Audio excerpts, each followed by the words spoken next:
Victor Whitmore's hand came down hard across Eliza's face before she even reached the bottom of the stairs. She didn't cry out. She had learned not to. Crying out only made him hit harder. "You think you can walk out of this house?" he said, his voice low and controlled, which was somehow worse than shouting. "You think there is a single place on this earth where I won't find you?" She pressed her fingers to her cheek, felt the heat rising under her skin. Through the tall windows of the Boston townhouse, the early morning light was just beginning to cut across the floor, and she thought, absurdly, desperately, that it was a beautiful morning to be this afraid. Her small bag sat near the door. She had packed it in the dark, moving in silence the way she had learned to move in that house, like a ghost in a place that had never been her home. Victor picked up the bag and set it on the settee, slowly, deliberately. "Unpack it," he said. She looked at the bag, she looked at the door, and then she made a choice that would cost her everything, and perhaps save her life. If this is the first time you've found your way to this channel, we are so glad you're here. The story you're about to hear will take you deep into the Montana frontier, into a world of hardship, of cruelty, and of the kind of courage that doesn't announce itself. It just survives. Subscribe now so you don't miss a single chapter, and hit that like button. Drop your city or your country in the comments. We read everyone, and we love knowing how far this story has traveled. Now settle in. This one will stay with you. The morning Colter Hayes rode into Red Hollow to collect his mail-order bride, he wore his good shirt. That was the detail he would remember later, when everything had already gone sideways and the day had become something he hadn't prepared for. The good shirt. He had ironed it himself the night before, pressing the collar down flat with a piece of heated iron wrapped in cloth, burning the tip of his thumb in the process, and cursing quietly in the empty kitchen. He had stood in front of the small square mirror that hung above the wash basin and told himself, firmly, the way he told himself most things, that he was not nervous. He was 41 years old. He had survived 2 hard winters that killed his cattle. He had survived the fever that took 3 men in the valley the year before. He had buried his dog and not cried about it until he was alone in the barn with no one to see him. Nerves were for men who hadn't learned what real loss felt like. He was nervous anyway. The stagecoach from Billings was due at 11:30. Colter arrived at 15:15 and tied his horse outside the general store. He bought a tin of tobacco he didn't need just to have something to do with his hands. The shopkeeper, old Pete Granger, gave him a look that said he knew exactly what was happening. But Pete was a man who kept his observations to himself, which was why Colter liked him. "Stage running on time?" Colter asked. "Far as I know," Pete said. Colter nodded, stood by the window. Red Hollow wasn't much of a town. A main street with a general store, a livery, a saloon that doubled as a boarding house, a small sheriff's office that the current sheriff, a man named Burl Mackey, kept tidy out of what seemed like pure habit. There was a church that had been sitting half-finished for 3 years because the congregation kept arguing about the height of the steeple. In a dry summer, the dust came up over your boots. In spring, the mud could swallow a wagon wheel to the axle. Between those 2 seasons, there were about 6 weeks when the place looked almost decent. Colter had lived 20 miles outside of it for 8 years. He knew every crack in the main street, every lean of every fence post. He had watched the town change and not change in the way that small places do. The same faces getting older, the same arguments recurring like weather. He had not planned on a wife. That was the honest truth of it. The idea had come to him gradually, the way cold comes into a house with poor insulation. You don't notice it right away, and then one morning you wake up and can see your own breath, and you realize the house got cold some time ago, and you simply hadn't been paying attention. 8 winters alone will do that to a man. He had written to the agency in March, after spending a February that felt approximately 4 years long. He had sat at the kitchen table with the lamp burning low and composed a letter that he rewrote 6 times. He kept crossing out words that seemed too eager or too bleak, trying to find the register that fell somewhere between honest and tolerable. He finally settled on a version that described his land, good grazing land, 200 acres, a creek that ran clean most of the year, and his situation and his intentions, which were straightforward and decent. He had not expected anything to come from it. That was not pessimism, it was experience. Things you hoped for tended not to arrive. Things you hadn't counted on arrived instead, and you dealt with them. Then the letter came. Her name was Eliza Whitmore. She was from Boston. The agency letter described her as capable and well-mannered, which told him almost nothing, but the brief handwritten note she had enclosed told him a little more. Her handwriting was careful and precise. She wrote that she was practical, that she had no illusions about frontier life, and that she was looking for a new beginning in honest terms. She did not write that she was excited or that she dreamed of the wide-open West, the way some letters did. She wrote as if she were making a considered decision, and he found that more reassuring than any amount of enthusiasm would have been. He had written back. She had written back. 3 exchanges over 2 months, short and careful, both of them measuring something without saying what they were measuring. Now she was on a stagecoach and he was standing in a general store holding a tin of tobacco and wearing his good shirt. The sound of the coach came before he saw it, the creak and rumble of it on the hard-packed road. The blow of horses worked hard over a long stretch.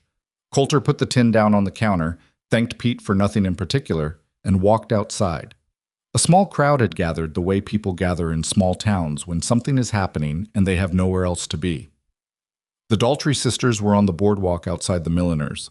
Young Tom Purcell, who worked at the livery, had come to the edge of the road with his thumbs hooked in his belt.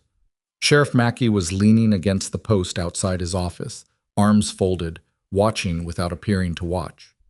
The stagecoach rolled to a stop in front of the depot. The driver climbed down from the box. He had a look on his face that Colter didn't know how to read yet. Something cautious, something that wanted to be somewhere else. The door of the coach opened. A woman stepped down.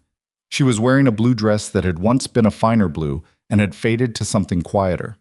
Her hair was dark, tucked back, and her posture was the kind that comes from being told to stand straight for so many years it becomes habit.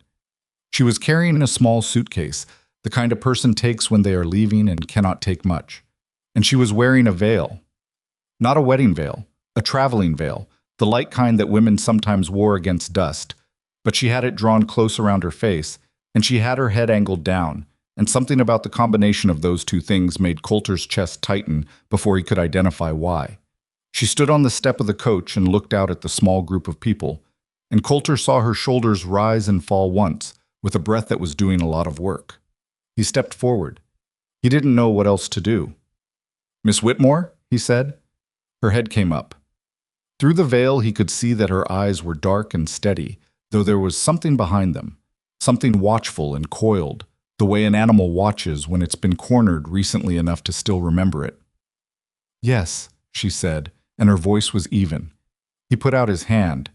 She shifted the suitcase to take it, and as she did, something small fell from her other hand, a folded piece of paper that she had apparently been holding the whole time, so tightly that the paper had gone soft at the creases. Colter caught it before it hit the ground. He held it out to her, but she didn't take it back. She was watching him with that same careful steadiness, and he realized she was waiting for him to read it. He unfolded it. The handwriting was not hers. He had read her letters enough times in the lamplight to know her hand, and this was not it. This was something blunter, pressed harder into the paper. "The woman arriving is not the bride you expected. She needs protection more than marriage." He read it twice. He looked up at her. She didn't look away, but her jaw had gone tight in a way that told him she was working to hold something steady inside herself. "Is that right?" he said. A long pause. The sound of the street around them, someone's horse shifting weight, Pete Granger's screen door rattling in the wind. Colter was aware of the Daltrey sisters watching. "Yes," she said. "I understand if you want to put me back on the coach." He looked at the note again. He looked at the veil.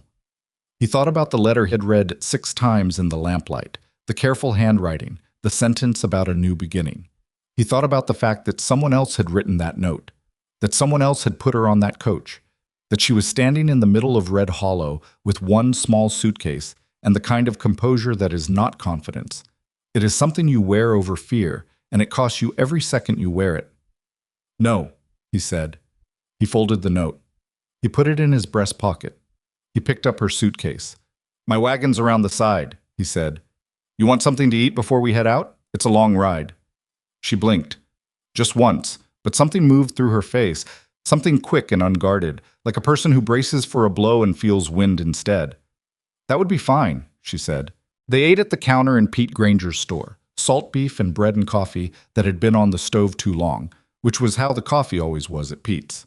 Colter didn't try to fill the silence with talk. He had never been good at talk for the sake of it, and he suspected she wasn't either.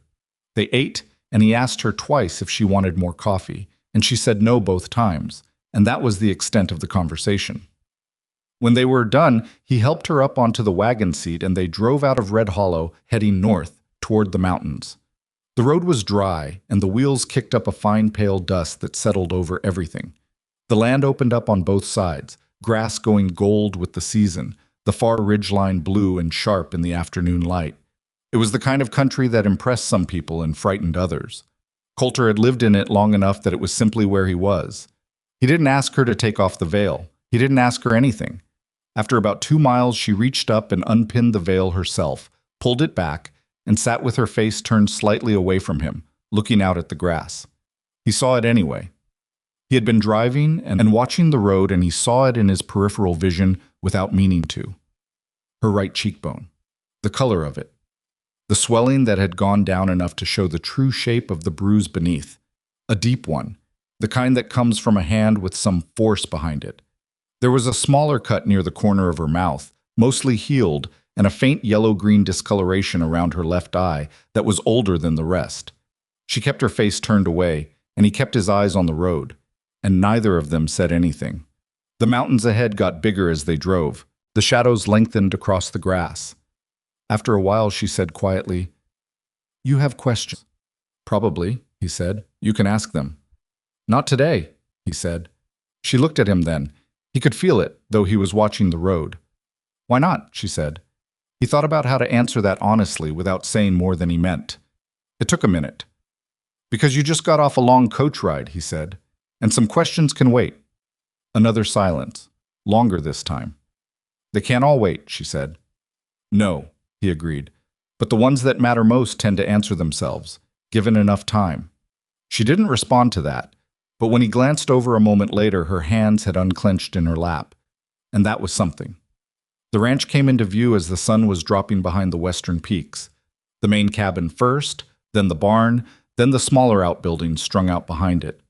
He had worked on the place for 8 years, and it showed. Not beautiful, but solid. The fence lines were straight. The roof was new. There was a garden that had gone scraggly with the season, but showed the shape of something cared for. He pulled the wagon up and set the brake and climbed down and went around to help her down. She let him, which he suspected meant she was more tired than she was showing. He pushed open the door of the cabin and stood back to let her in. She walked into the center of the single main room and stood there looking at it. The stone fireplace, the rough table he had built himself, the shelf of provisions, the 2 chairs that didn't quite match, the braided rug that had been his mother's. The place was clean. He had made sure of that. She turned slowly, taking it in. Her expression was controlled, but he watched her breathe out. Slow, deliberate, the way a person breathes when they realize they are in a room where the door is not locked against them. "The bedroom's through there," he said, gesturing to the far door. "It's yours. I'll sleep in the barn until—" He stopped. He hadn't thought past until. "I'll sleep in the barn," he said. She turned to look at him. "That's your house," she said. "Yes. I'm not going to put you out of it." "You're not putting me out. I'm offering." They looked at each other across the length of the room, both of them apparently committed to the disagreement. "There's a second room," he said. "Off the back. Wasn't finished. I'll sleep in the back room," she said. "It's fine. It's not finished. It doesn't have— I don't need much." He thought about arguing further and decided it wasn't worth it. She had that quality he had noticed immediately.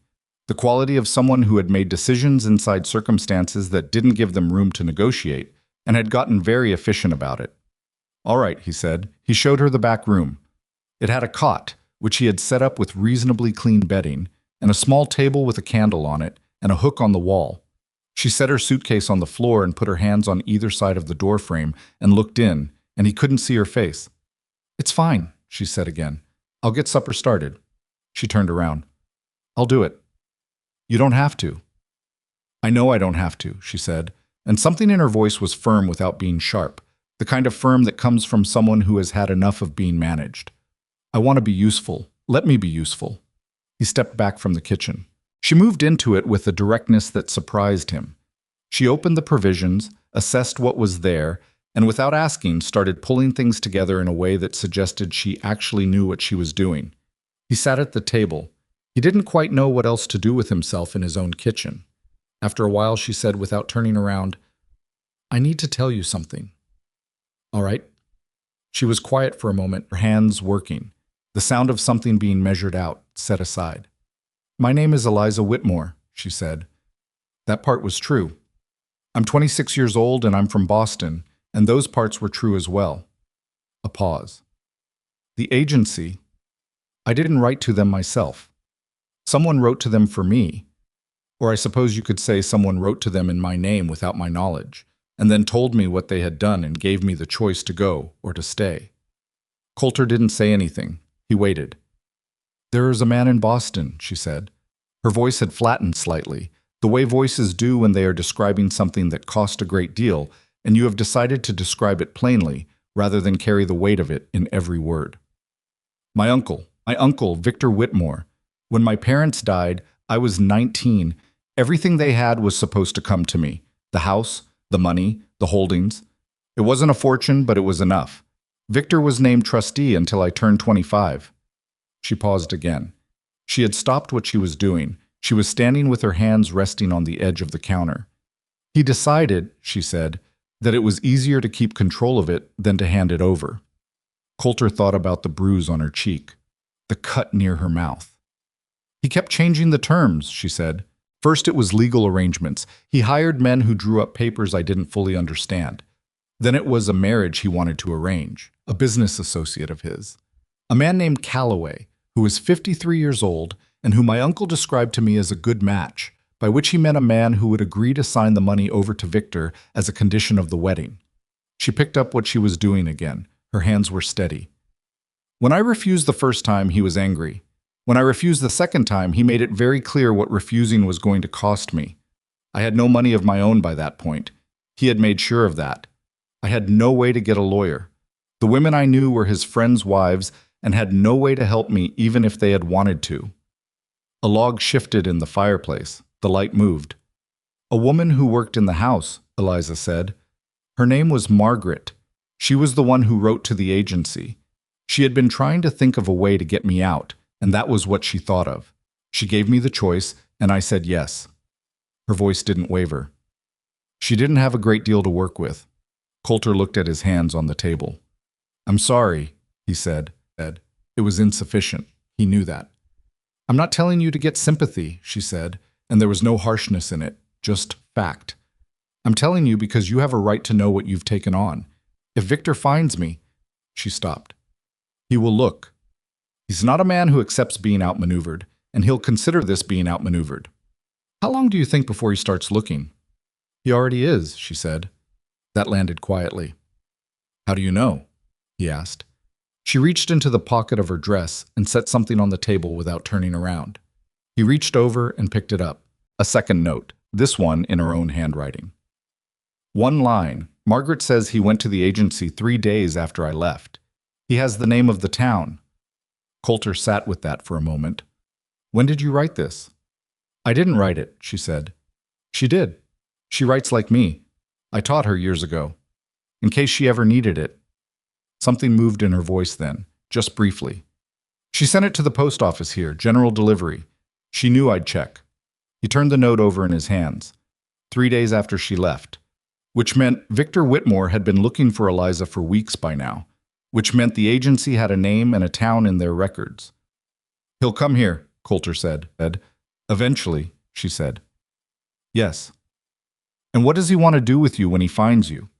She turned around then. She was holding a wooden spoon and her face was composed and honest and tired in the particular way of someone who has been keeping themselves upright through something that would have broken a lot of people. "Take me back," she said. "Force the marriage to Calloway. Sign everything over." She paused. "He forged the dates on certain documents. Made it look like I turned 25 later than I did, so the trust wouldn't expire. I can't prove it without the original papers, and he has those." Colter looked at her for a long moment. "Can he make it legal? The marriage to Calloway, if he gets you back?" "He controls enough lawyers to make almost anything look legal," she said.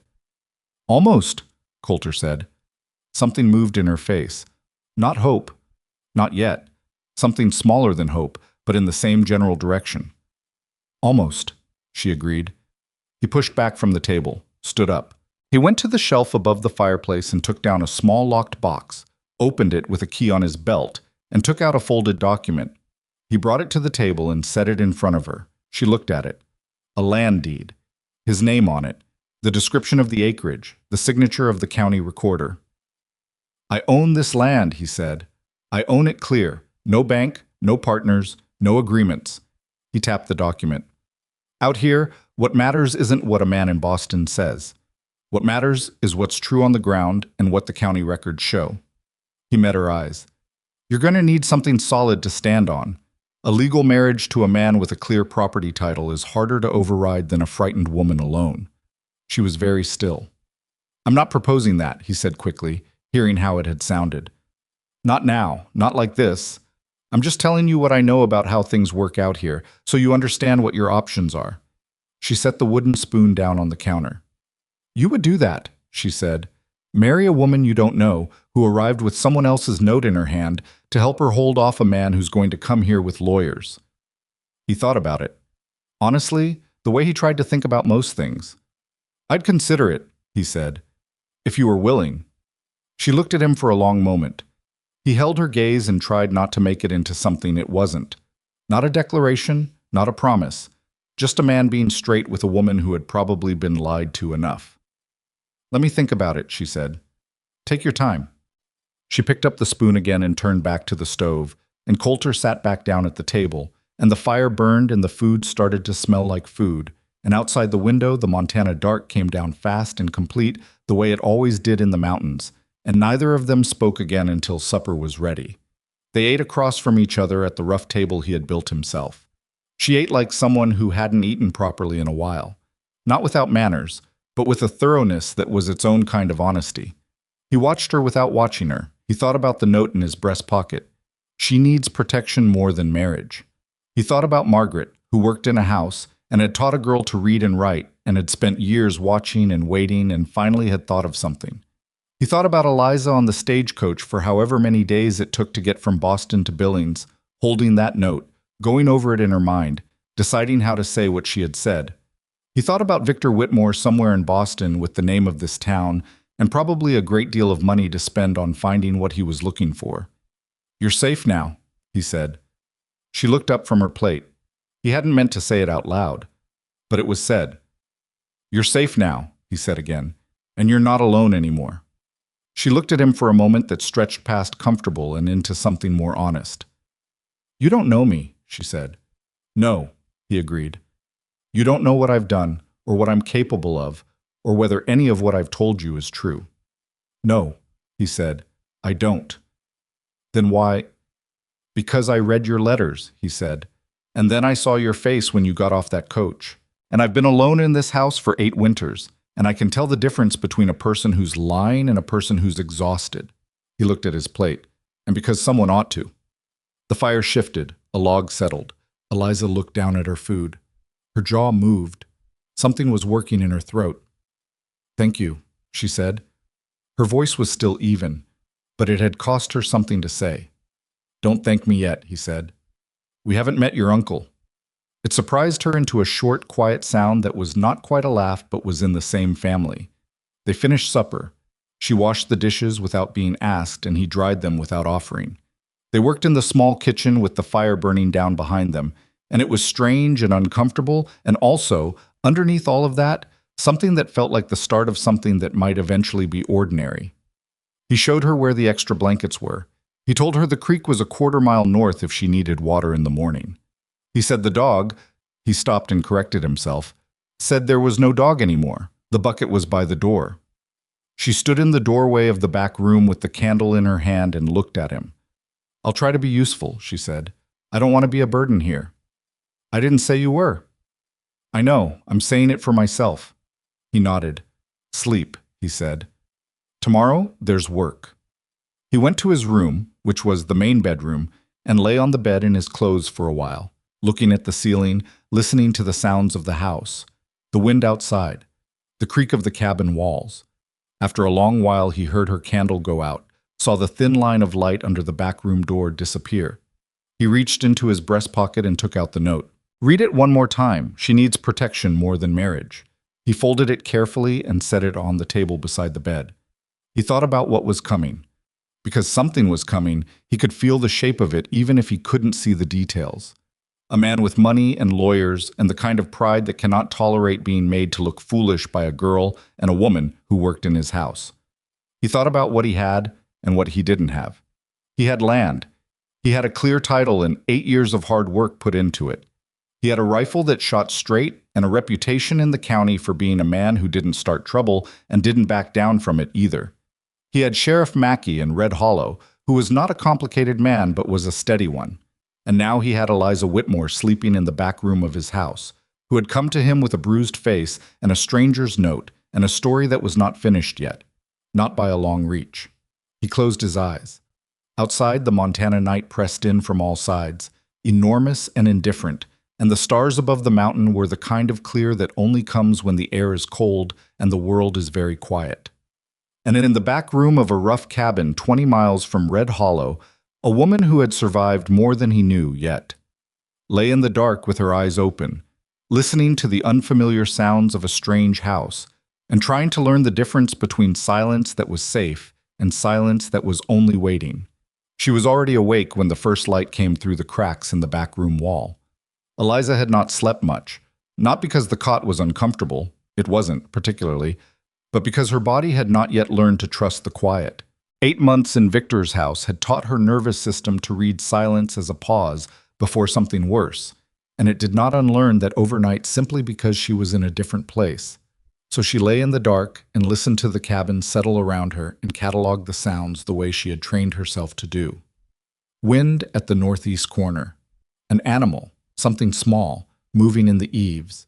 The far sound of the creek Colter had mentioned, which meant water was close and running clean. Safe sounds. All of them. She got up before he did. The kitchen was cold in a way that was different from the cold she knew.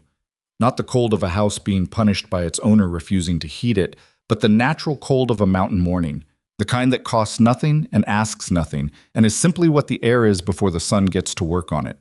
She found the firewood stacked beside the hearth, neatly split, the pieces all roughly the same size in the way that spoke of a man who did a job properly, because he couldn't stand to do it otherwise. She built the fire the way her mother had taught her, which was before everything else, before Victor and lawyers and locked doors. Small pieces first, then larger. Let it breathe. She had the coffee on by the time she heard him moving in the main bedroom. He came out and stopped when he saw her at the stove. He was dressed already. She noticed he was a man who dressed before he came out of a room, which meant he had some sense of the difference between private and shared space. "You didn't have to do that," he said. "I was awake," she said. He seemed to accept that. He poured himself coffee and stood at the window and drank it, looking out at the yard.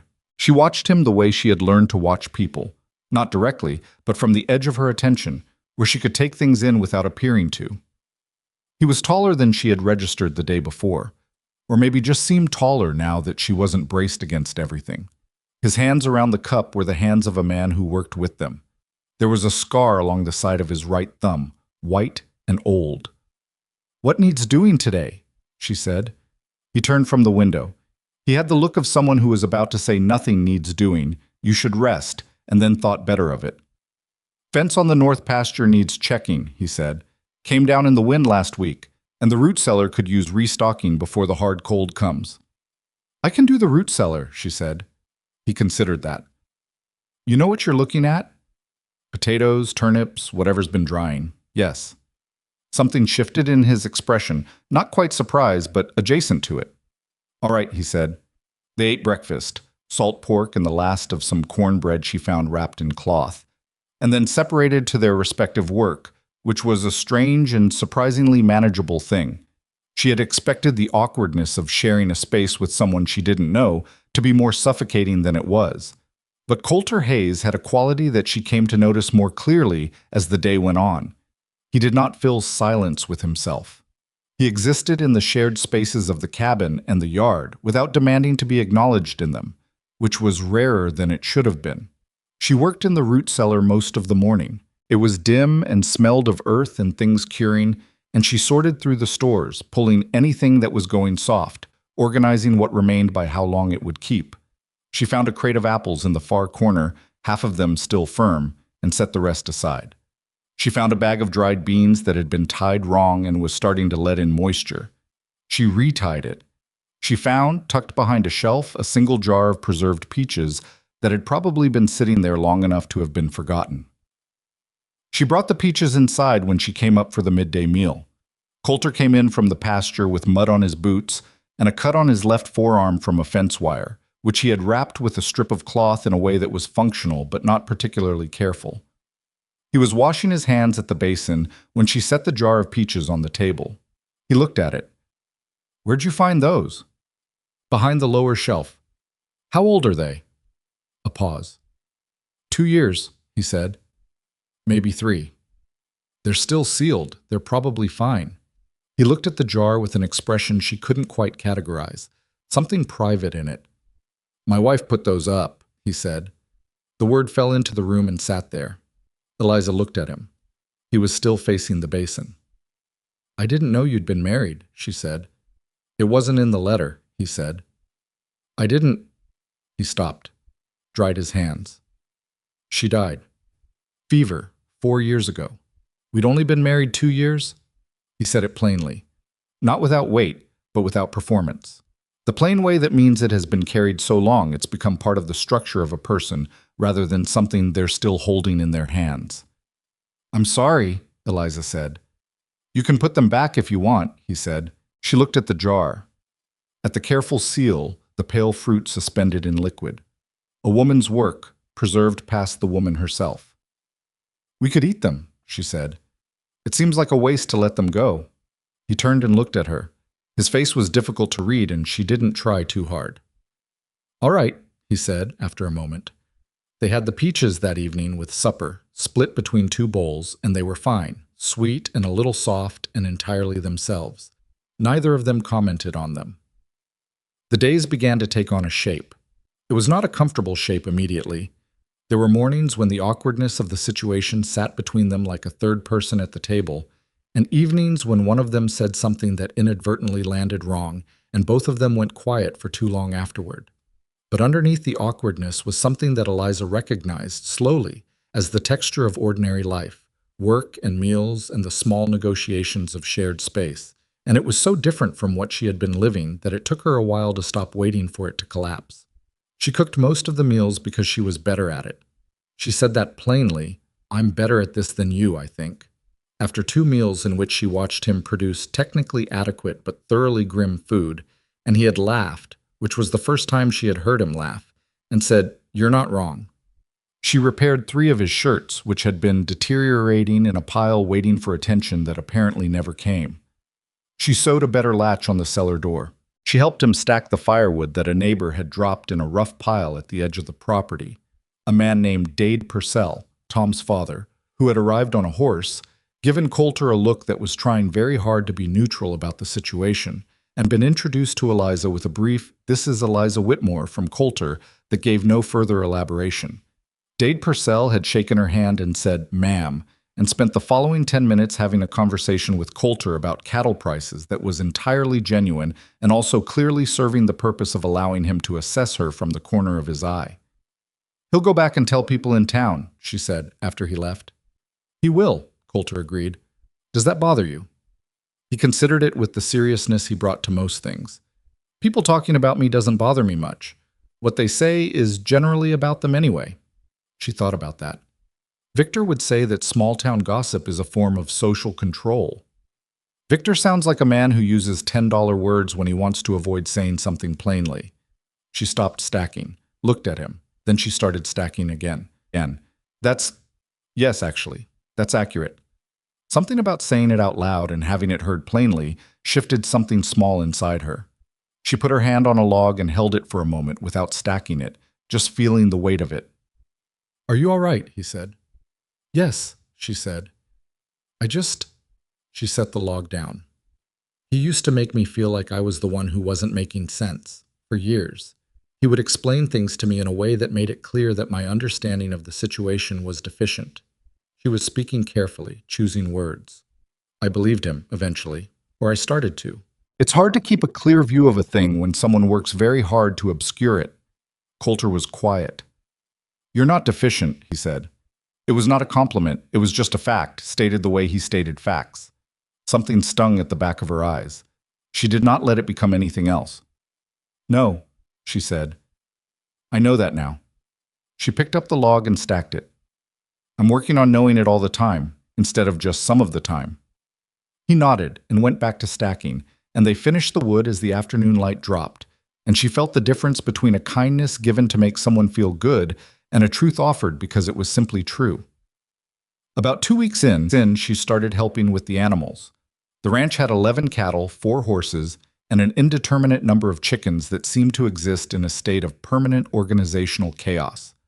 Colter managed them all with a practicality that she found instructive. He didn't love the animals in a sentimental way, but he cared for them without fail, which she thought was actually a more reliable form of commitment than sentiment. Sentiment fluctuated. Habit held. She learned his patterns by watching and then began matching them. She fed the chickens in the morning before the coffee was ready because that was when they were loudest and most offensive about it. She checked the water in the horse trough. She got better at reading which of the cattle were off their feed, which required paying attention in a different way than she was accustomed to. The way that comes from watching something that can't tell you what's wrong. One of the horses, a bay gelding with a tendency to bite, took a particular interest in trying to bite her specifically, and after 4 days of maneuvering around this, she simply bit him back on the nose, gently but deliberately, and stood her ground. And he regarded her with his large brown eyes for a long moment, and then stopped trying. Colter witnessed this from across the barn and said nothing, but when she came in for supper that evening, there was something different in how he looked at her, a recalibration of some kind. Buck doesn't usually stop, he said. Everything stops eventually, she said, if you don't give any ground. He held her gaze for a second longer than usual. That's true, he said. The evenings were the hardest, not badly hard, not anymore, but harder than the days in the way that evenings tend to be when you are thinking about things you haven't resolved yet. She would sit by the fire and he would sit across from her, and sometimes they talked and sometimes they didn't, and she was learning which kind of quiet was comfortable and which was still working something out. One evening, about 3 weeks after she arrived, she asked him about his family. She asked it carefully. She had learned that he was not a man who resisted questions, but that he answered them in his own time and that the time could not be rushed. My parents are gone, he said. My father when I was 17, my mother 6 years after that. I have a brother in Oregon. We write twice a year. Are you close? He thought about it. We're brothers. That's different from close. She understood that. She understood it in the particular way of someone who had grown up with family that was present and not present at the same time. My parents were close to each other, she said. That kind of couple that you could see it, even as a child. They liked each other, not just loved, liked. She was looking at the fire. When they died, I kept thinking about how unfair it was that they went together. And then later I thought, maybe it wasn't. Maybe the kindest thing was that neither of them had to be alone. Colter was quiet for a while. How did they go? He said. Fever. The same winter. How old were you? 19. He looked at the fire. And Victor came in immediately after, he said. It wasn't a question.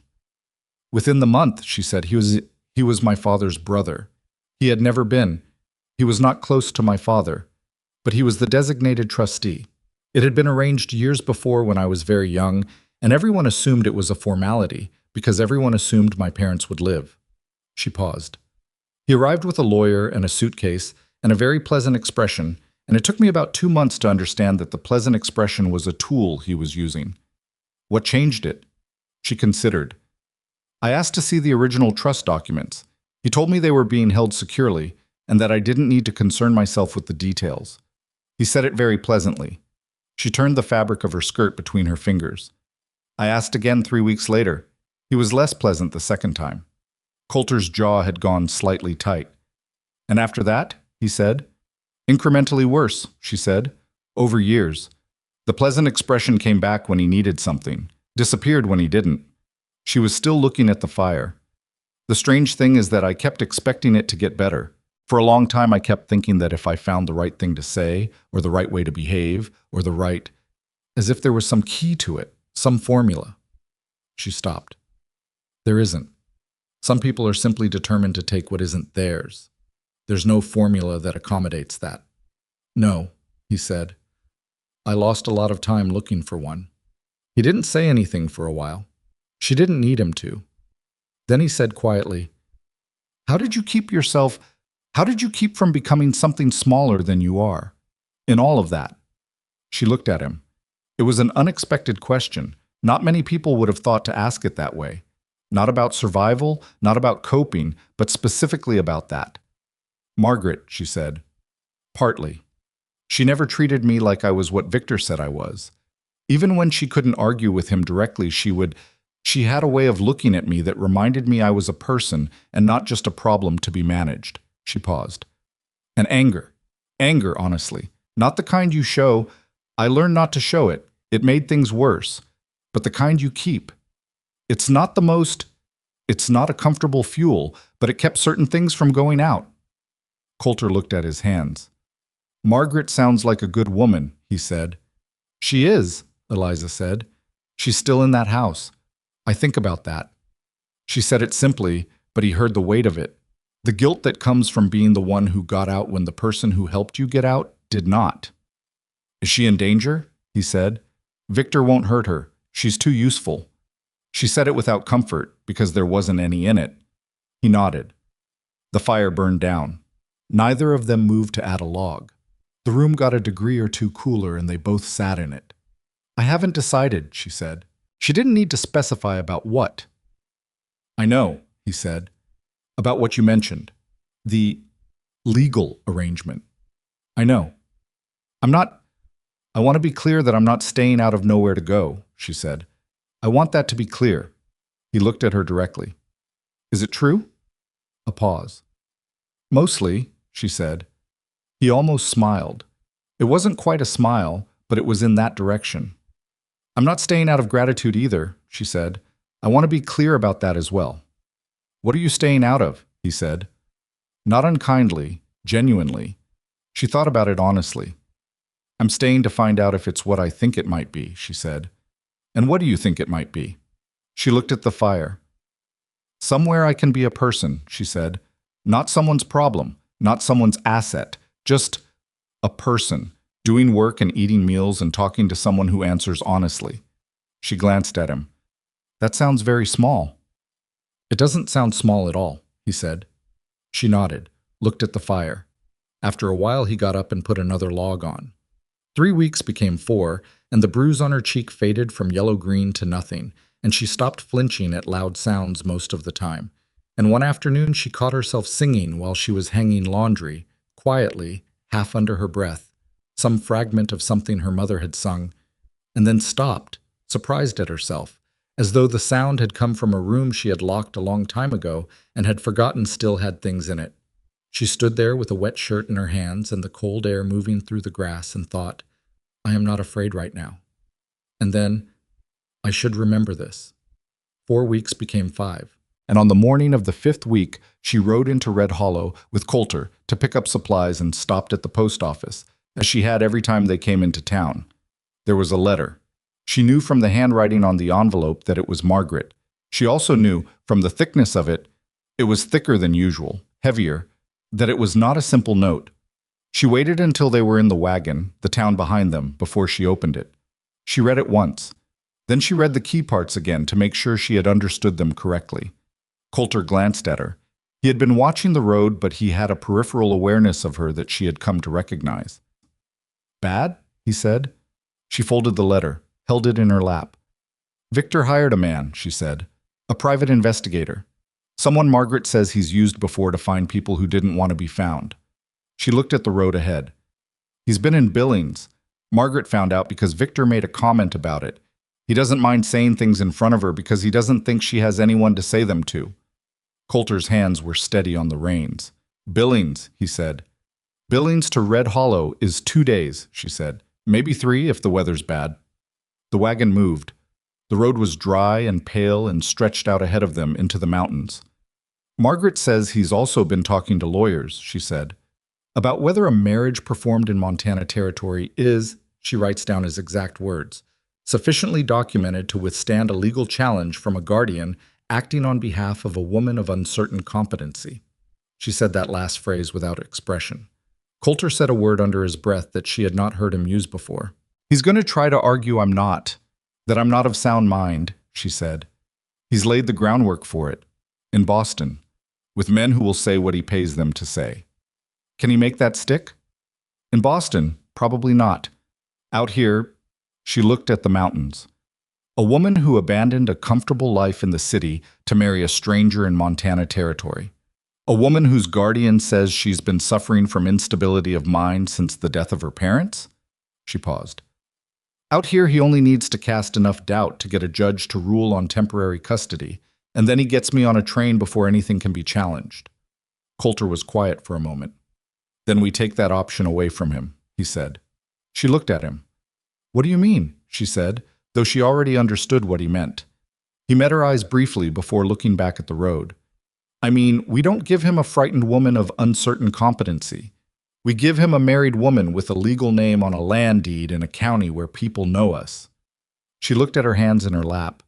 The wagon moved through the afternoon light, and the mountains were very large and very clear ahead of them, and the cold air smelled like pine, and like something she didn't have a word for yet, but that she thought might be the smell of a decision.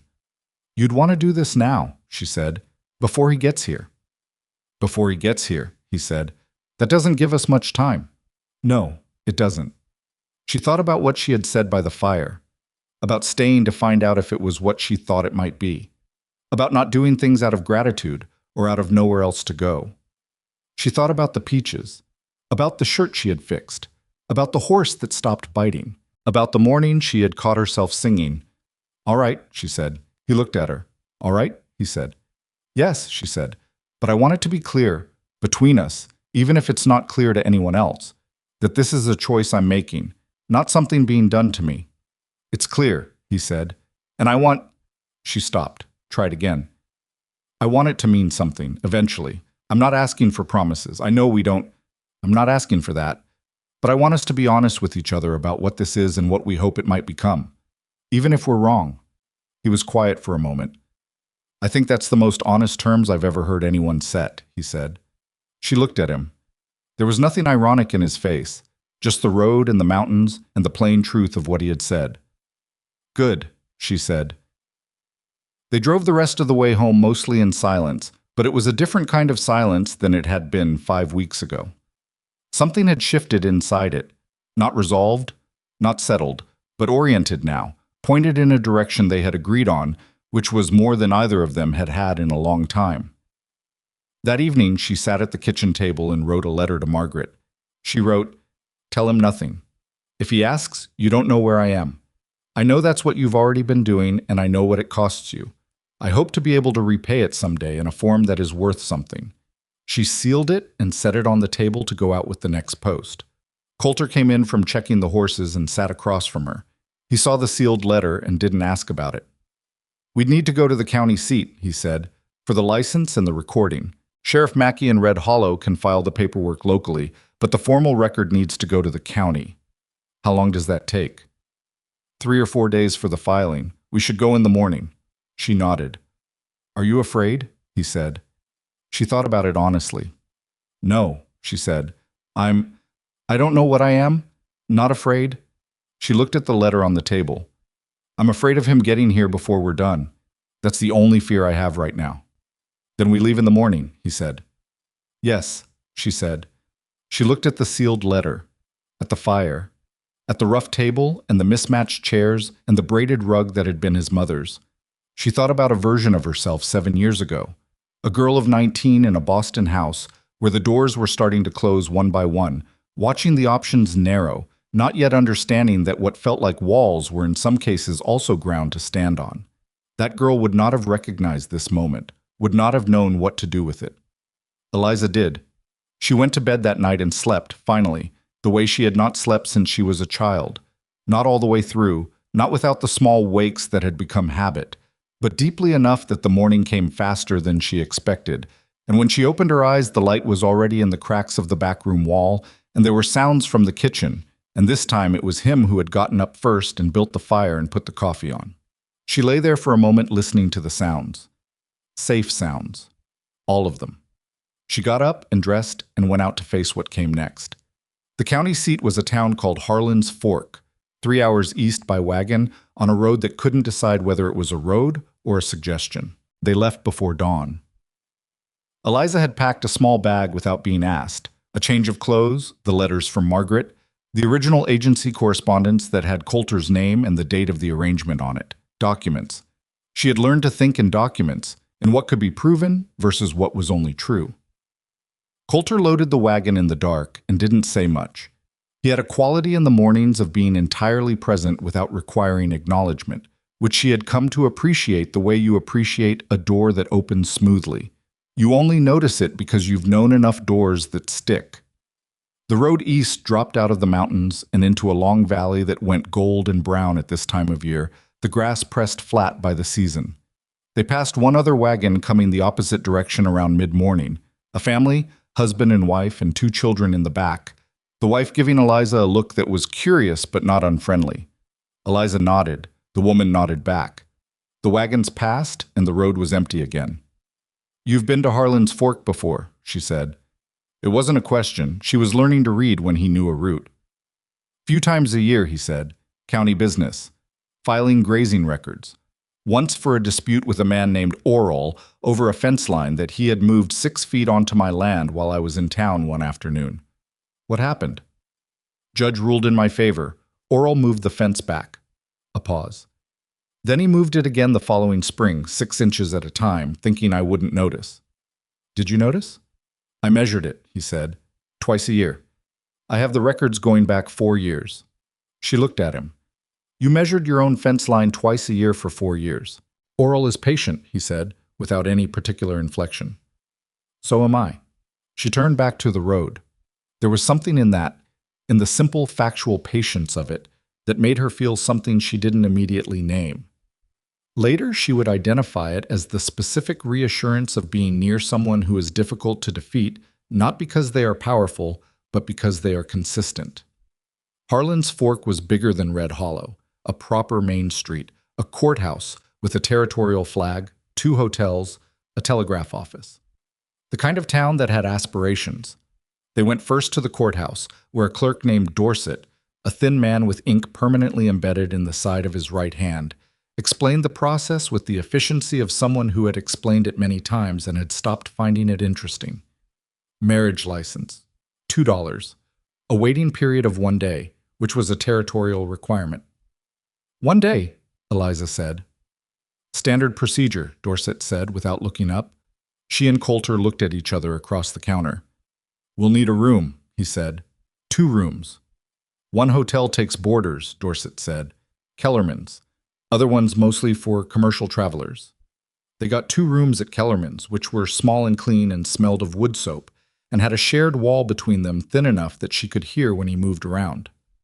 That evening they ate supper in the hotel's small dining room, which was 4 tables and a woman named Mrs. Kellerman, who cooked everything with a confidence that was entirely justified. "Tell me something I don't know about you," Eliza said. He looked up from his plate. "That's a broad question," he said. "I know. Pick something." He thought about it the way he thought about most things, without rushing, turning it over. "I used to draw," he said. "When I was young. Maps, mostly. I liked the idea that you could put a place on paper and then someone who had never been there could find it." He looked at his coffee. "I was not particularly talented at it, but I liked doing it." She rested her chin in her hand. "Why did you stop?" "Work," he said. "You stop having time for things that don't produce anything." He paused. "And the paper I used to use for it, after my mother died. I started using it for lists, supply lists, work records. It seemed more sensible at the time." "Do you regret stopping?" He looked at her. Something considered. "Not until just now when you asked me," he said. "So that's something." She smiled. It was not a polished smile. It was the slightly uneven smile of someone whose face still wasn't entirely sure what to do with happiness when it showed up. "Your turn," he said. "I kept a journal for 6 years," she said. starting when my parents died. I wrote in it every day. Victor found it in the 4th year and read it. She said this without drama. I burned it the same afternoon. I haven't written one since. He was quiet. I'm sorry, he said. It was the right thing to do, she said. He would have used it, everything in it, against me. She moved the fork across her plate. But I miss it. I miss having somewhere to put things down. You could start again, he said. Maybe, she said. Maybe when I'm not carrying things, I need to be ready to defend. She looked up at him. You can't write honestly when you have to be ready to defend everything. He held her gaze. I understand that, he said, and the way he said it told her he understood it from the inside, not just as an observation. They finished supper. Mrs. Kellerman brought coffee without being asked and took the plates, and the dining room was quiet, just the two of them and the sound of the street outside. Tomorrow, she said. Tomorrow, he agreed. She looked at the table. Are you certain about this? I asked you first, he said. You did. I haven't changed my mind, he said. Have you? She thought about Victor and Billings with his investigator and his lawyers and his words for her condition. She thought about the note she had been holding on the stagecoach platform. She thought about the jar of peaches and the bay gelding and the morning she had caught herself singing. No, she said. I haven't. He nodded. Then tomorrow, he said. They were married in the Harlan's Fork courthouse the following morning at 10 o'clock, before Dorset and a woman from the land office named Clara Birch, who served as the second witness. Colter wore his good shirt again. Eliza wore the blue dress, which she had pressed that morning in the hotel room with a borrowed iron that was too hot and left a faint mark on the sleeve that she only noticed after and decided did not matter. The ceremony was brief and factual in the way that civil ceremonies tend to be. A series of questions answered in the affirmative, a document signed, a handshake from Dorset, and a genuine smile from Clara Birch, who said, "Congratulations, Mrs. Hayes," in a way that suggested she meant it. Mrs. Hayes. Eliza signed her name on the document, Eliza Hayes, and looked at it sitting there on the page, the ink drying. The letter she had written 1,000 times in one configuration now rearranged into something new. Colter signed beside her.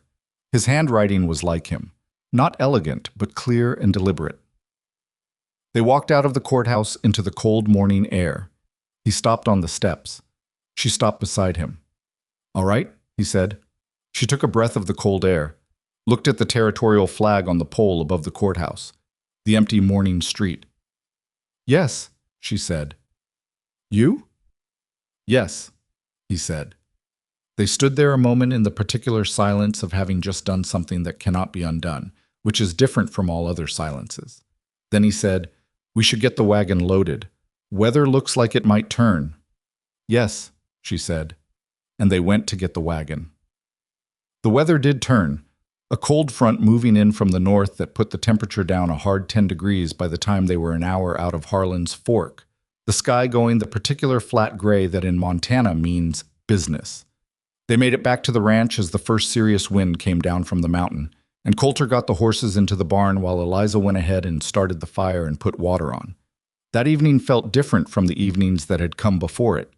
Not dramatically, not in any way she could have pointed to clearly, but the quality of the shared space had changed, as though the room itself had registered that something had shifted in the arrangement of the two people in it. She had expected it to feel stranger than it did. It mostly felt like another evening. Him on one side of the fire with his boots off because his right boot was rubbing a blister he hadn't mentioned but she had noticed him favoring. Her on the other side with a shirt she was mending, one of his, the left cuff finally giving up, the needle moving through the cloth. After a while he said, "You should know that whatever's in that document and whatever happens with Victor, you're not bound here, if it's not what you thought it might be. I want that to be clear." She kept the needle moving. "I heard you the first time," she said. "I know. I wanted to say it again." She tied off the thread, bit it, held the shirt up and checked the cuff. "And I want you to know," she said, "that I'm not going to hold you to anything either. If it becomes something other than what we hoped." She set the shirt down. "We were honest going in. We can be honest throughout. That's all I'm asking. He looked at her across the fire. "That's not a small thing," he said. "What you just said." "No," she agreed. "It isn't." They went to sleep in their respective rooms. The wind came hard that night, and the cabin held it without difficulty, which she noted with a satisfaction that was disproportionate to the fact and entirely genuine. 6 days later, Colter rode into Red Hollow for supplies and came back with a different quality in his face, the particular tightening around the jaw that she had come to identify as him processing something he didn't like. She waited. He unhitched the horse, came inside, set the supplies down, poured himself coffee, stood at the window. "Mackie stopped me in town," he said. "Sheriff Mackie." She set down what she was doing. "He said a man came through 2 days ago," Colter said, "asking about a woman matching your description. Said he was a representative of the Whitmore family, conducting a welfare check." She was still. "What did Mackie tell him?" "Nothing useful." He turned from the window. "Mackie's a careful man. He confirmed that there was no woman in Red Hollow matching that description in any kind of distress, which is technically accurate. You're 20 miles from Red Hollow, and you're not in any distress that Mackie has personally witnessed." He paused. "But Mackie says the man had papers, official-looking papers with a Boston court seal." Eliza's hands had gone still in her lap. "Competency papers," she said. "He thinks so. He couldn't read them clearly, but that was his impression." She stood up, moved to the window and stood beside him, not looking at anything, just thinking. "He's ahead of schedule," she said. "By about 2 weeks, yes." "The investigator must have found something in Billings." "Likely the agency records," Colter said. "They'd have this county listed, probably this township." She turned and looked at him. "The marriage record? Is it filed?" "Dorset files within 48 hours. It's been 6 days. It's filed." She let out a breath. "Good," she said. "That's good." "But Eliza," his voice was even, "filed in Harlan's Fork County records is not the same as impenetrable. If Victor arrives with papers from a Boston court asserting guardianship, Mackie will have to at least hear the claim before he can dismiss it. That's how it works. He can't simply refuse to receive a legal document." She understood that. She had understood it before he said it. But hearing it said plainly in this room, in this house, with her name on the land deed in the locked box above the fireplace, it sat differently than it had when it was abstract. "Then we need people," she said. "What do you mean?" "I mean, the papers claim I'm a woman of uncertain competency who was taken advantage of by a stranger in a remote location." She turned to face him. "If I'm standing in the middle of Red Hollow with people who know me, who have known me for 6 weeks, who can say she fixed my fence or she sold me eggs, or I've had coffee with her at Pete Granger's counter, that's harder to argue than if I'm an unknown woman on a remote property with one man willing to vouch for her." He looked at her. "You want to go to town," he said. "I want to be known," she said, "before he gets here. I want to be a person to these people, not a description on a piece of paper." Something moved in his face, a kind of recognition. "All right," he said. "We'll go tomorrow." She nodded. "And Colter," she said. "Yes." "When he comes, because he's coming, not if... I need you to not step in front of me." He looked at her. "I mean that I need to be the one who speaks," she said. "Not you speaking for me, not you explaining the situation, me." She held his gaze. "He has spent 7 years making me small in rooms full of people. I need to be the one who stands in the room this time." A pause. She could see him working through it. The instinct to protect versus the intelligence to understand that protection and substitution are not the same thing. "You'll have me beside you," he said, "not in front." "Yes," she said, "that's exactly right." They spent the next several days in Red Hollow, more than they typically would have. It was not calculated in an obvious way. They did not make announcements or insert themselves into situations. They simply came to town, conducted business, and were present in the ordinary ways that people are present. Eliza bought cloth from the Daltrey sisters' shop and spent 20 minutes discussing the relative merits of 2 different weights of wool with the elder Miss Daltrey, a woman named Frances, who had opinions about fabric the way some people have opinions about politics, and who warmed to Eliza within about 10 minutes because Eliza's opinions were specific and well-founded rather than polite. She helped Pete Granger organize the back of the store when she noticed the shelving had gone chaotic in a way that was clearly making him lose inventory. He hadn't asked.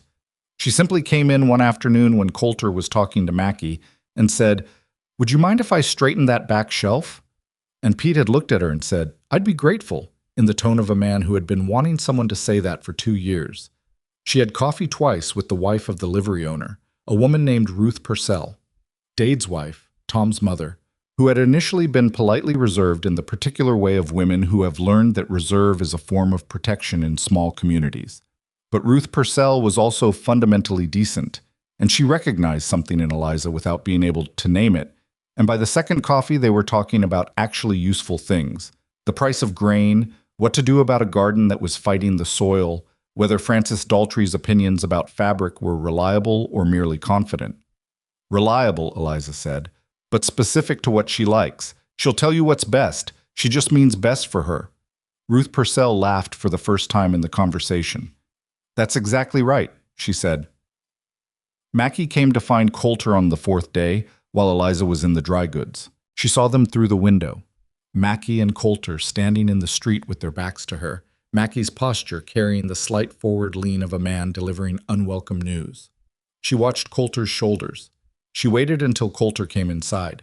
He handed her the wrapped cornmeal and picked up the other parcels from the counter. "He's here," she said. Not a question. "Arrived on the afternoon coach from Billings," Colter said. Mackie saw him check into the boarding house. Him and 2 men with him. 2 men. She absorbed that. "Lawyers?" she said. "One of them. The other one Mackie thinks is the investigator." She stood for a moment with the cornmeal in her hands.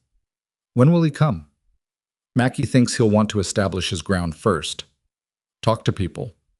Present his papers. He'll come to us last, once he thinks he's built a picture." He paused. "That's Victor's style, isn't it? Arrange things in advance." "Yes," she said. "He never walks into a room he hasn't already organized." "Then he's going to find this room harder to organize than he's used to." She looked at Colter. He was carrying the parcels, and his voice was even, and there was nothing in his face that she would have described as bravado. He wasn't performing steadiness. He simply was steady, the way the fence lines were straight, not because he was trying to be impressive, but because he had decided at some point that it was the right way to do a thing and had done it accordingly. She felt something that she had been careful not to feel yet, or to feel only in small, controlled amounts. "We should go back," she said.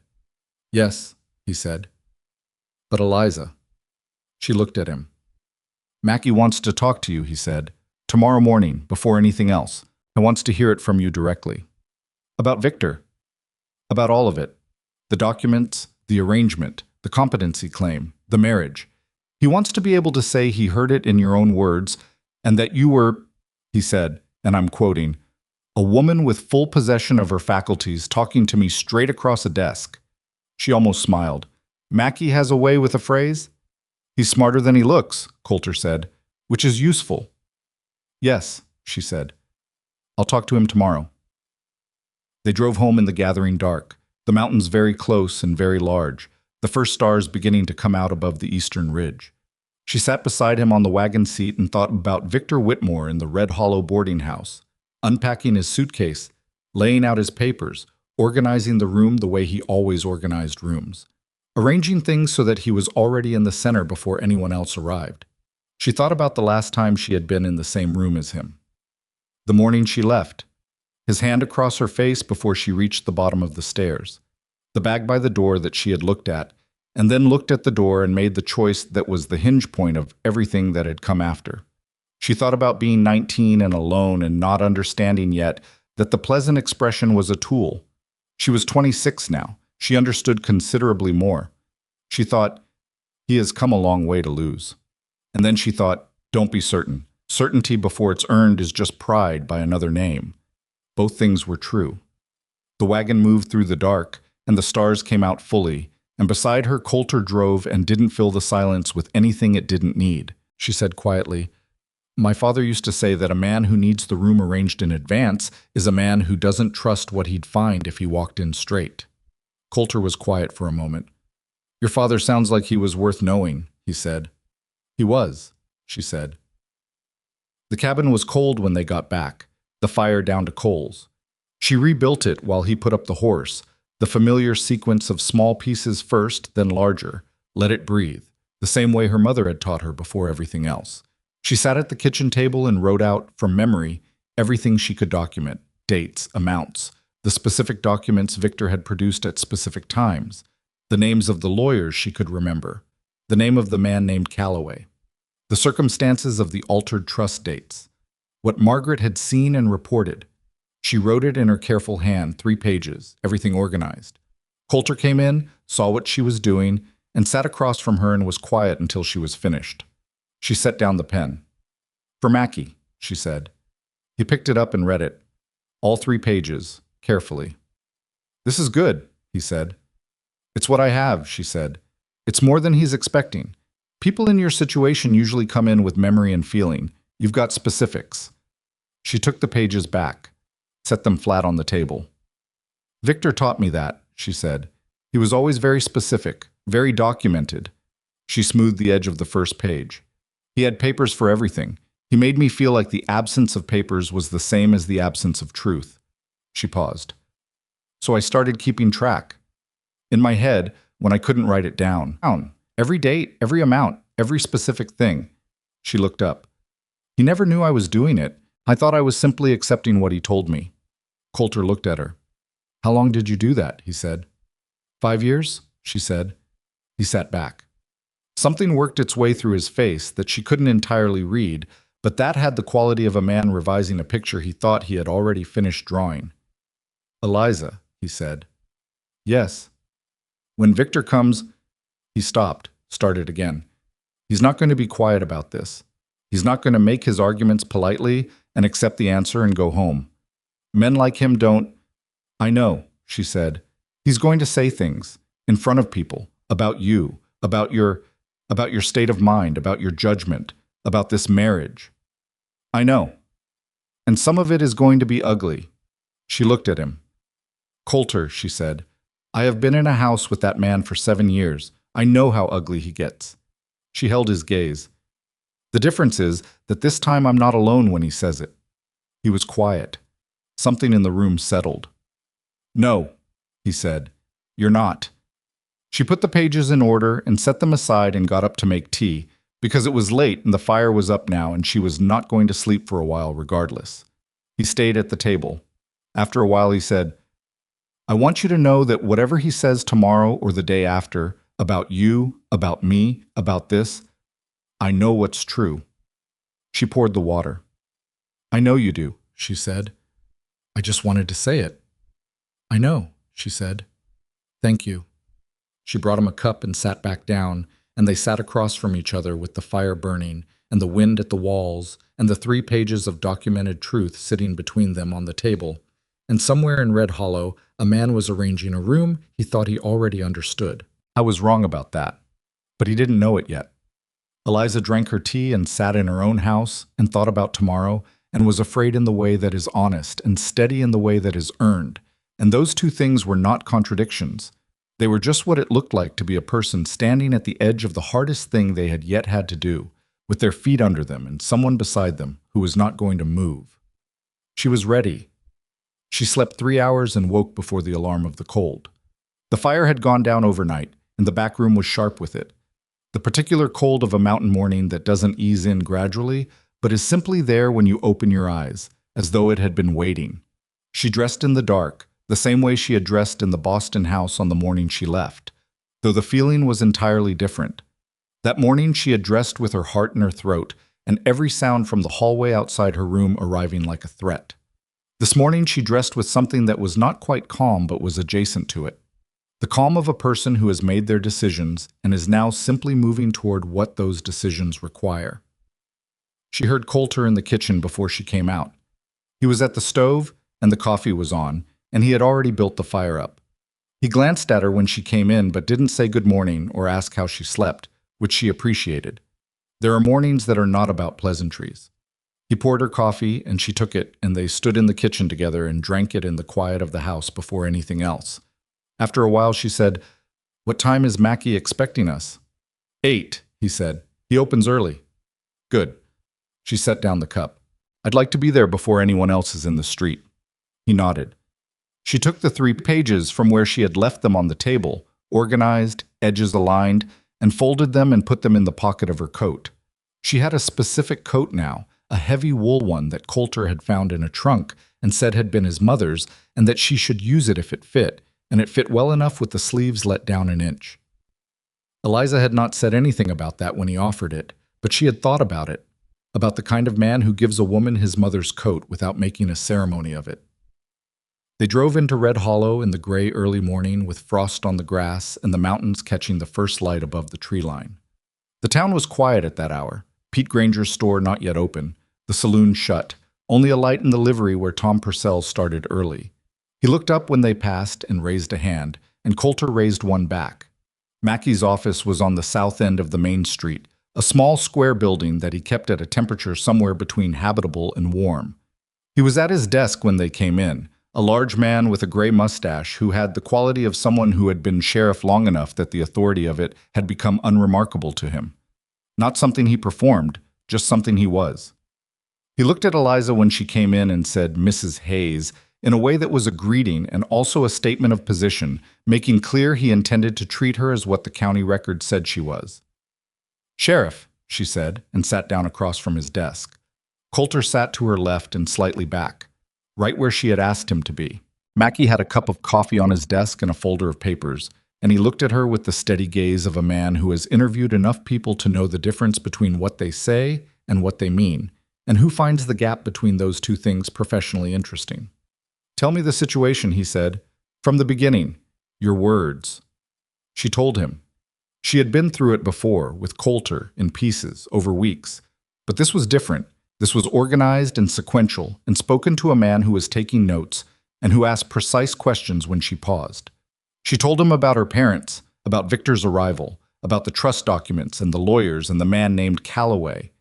She told him about the altered dates, what Margaret had found and reported. She told him about the morning she left, and she told it plainly without decorating it or minimizing it. At that point, Mackey looked up from his notes and said, "He struck you." "He did," she said. "More than once?" "Yes." "He wrote something down." She took out the 3 pages and set them on the desk. He picked them up and read them the way he read everything, carefully, without rushing, going back when he needed to. When he finished, he set them down. "This man who's in town," he said, "Victor Whitmore. He came in yesterday evening with 2 men. One of them presented papers to me this morning before I'd had my second cup of coffee." She was still. "What papers?" she said. "Petition from a Boston court asserting temporary guardianship over a woman named Eliza Whitmore on grounds of mental and emotional instability, specifically citing inability to make sound personal decisions following the death of her parents." He said it the way he said most things, factually, without editorial, but watching her. She kept her face composed. "And," she said, "and I told him the petition would need to be reviewed by a territorial judge before it had any force in my county, and that I would be happy to arrange for that review to occur at the next circuit session, which is in approximately 6 weeks. Something loosened slightly in her chest. "He didn't like that," she said. "He expressed dissatisfaction," Mackey said. "His lawyer, a man named Price from Denver, not Boston, which tells me something about how well-connected he is out here versus back east, tried to argue that the Boston court order was binding across territorial lines." He paused. "It's not.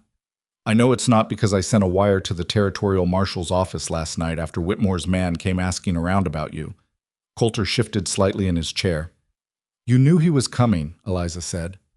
"I had a reasonable suspicion something was coming," Mackey said. "You 2 went to Harlan's Fork last week. Pete Granger mentioned it, not intending any harm. A man doesn't go to the county seat in a hurry for no reason." He picked up his coffee.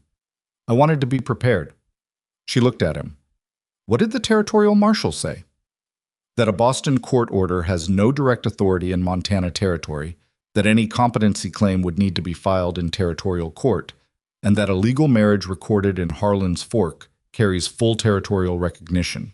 He set the cup down. "He also said, and this is his words, not mine, that if a man from the east shows up claiming his niece is incompetent because she married a Montana rancher, the territorial courts have seen that argument before and generally find it unpersuasive." Eliza let out a breath she had been holding since she sat down.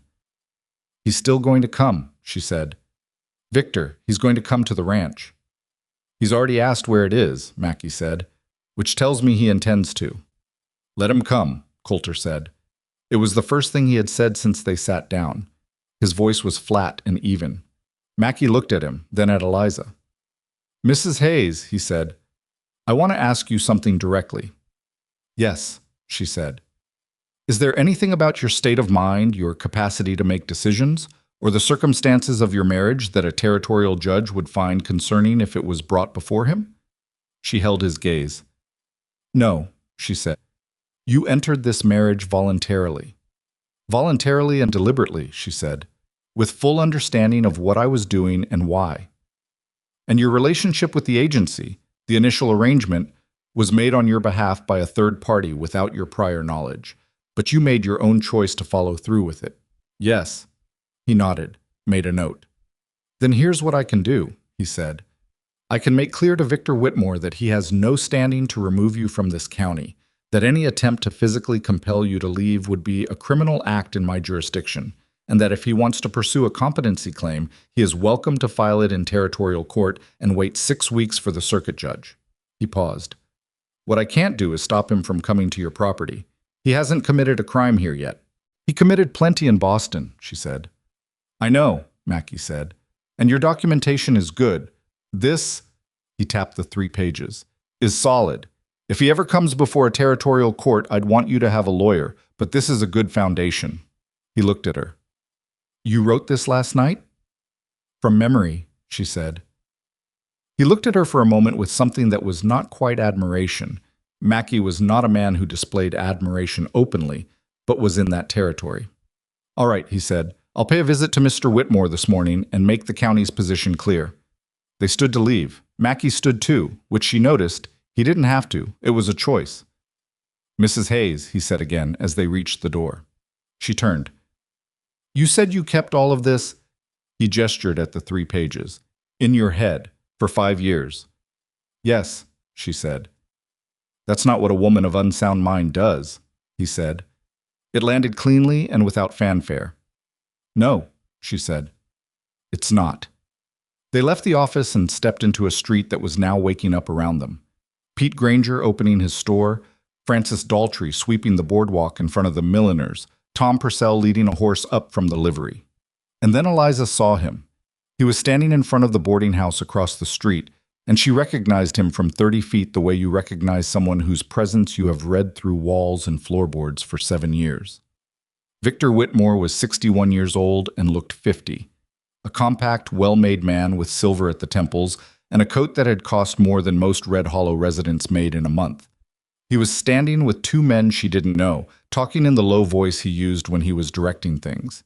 He hadn't seen her yet. She had a single second in which she could have turned away, or moved behind Colter, or gone into Pete's store, and waited. She didn't take it. She stood on the boardwalk and watched him until he looked up. The moment he saw her, his face changed. Not dramatically, because Victor never changed dramatically in public. It was a small change, a slight sharpening.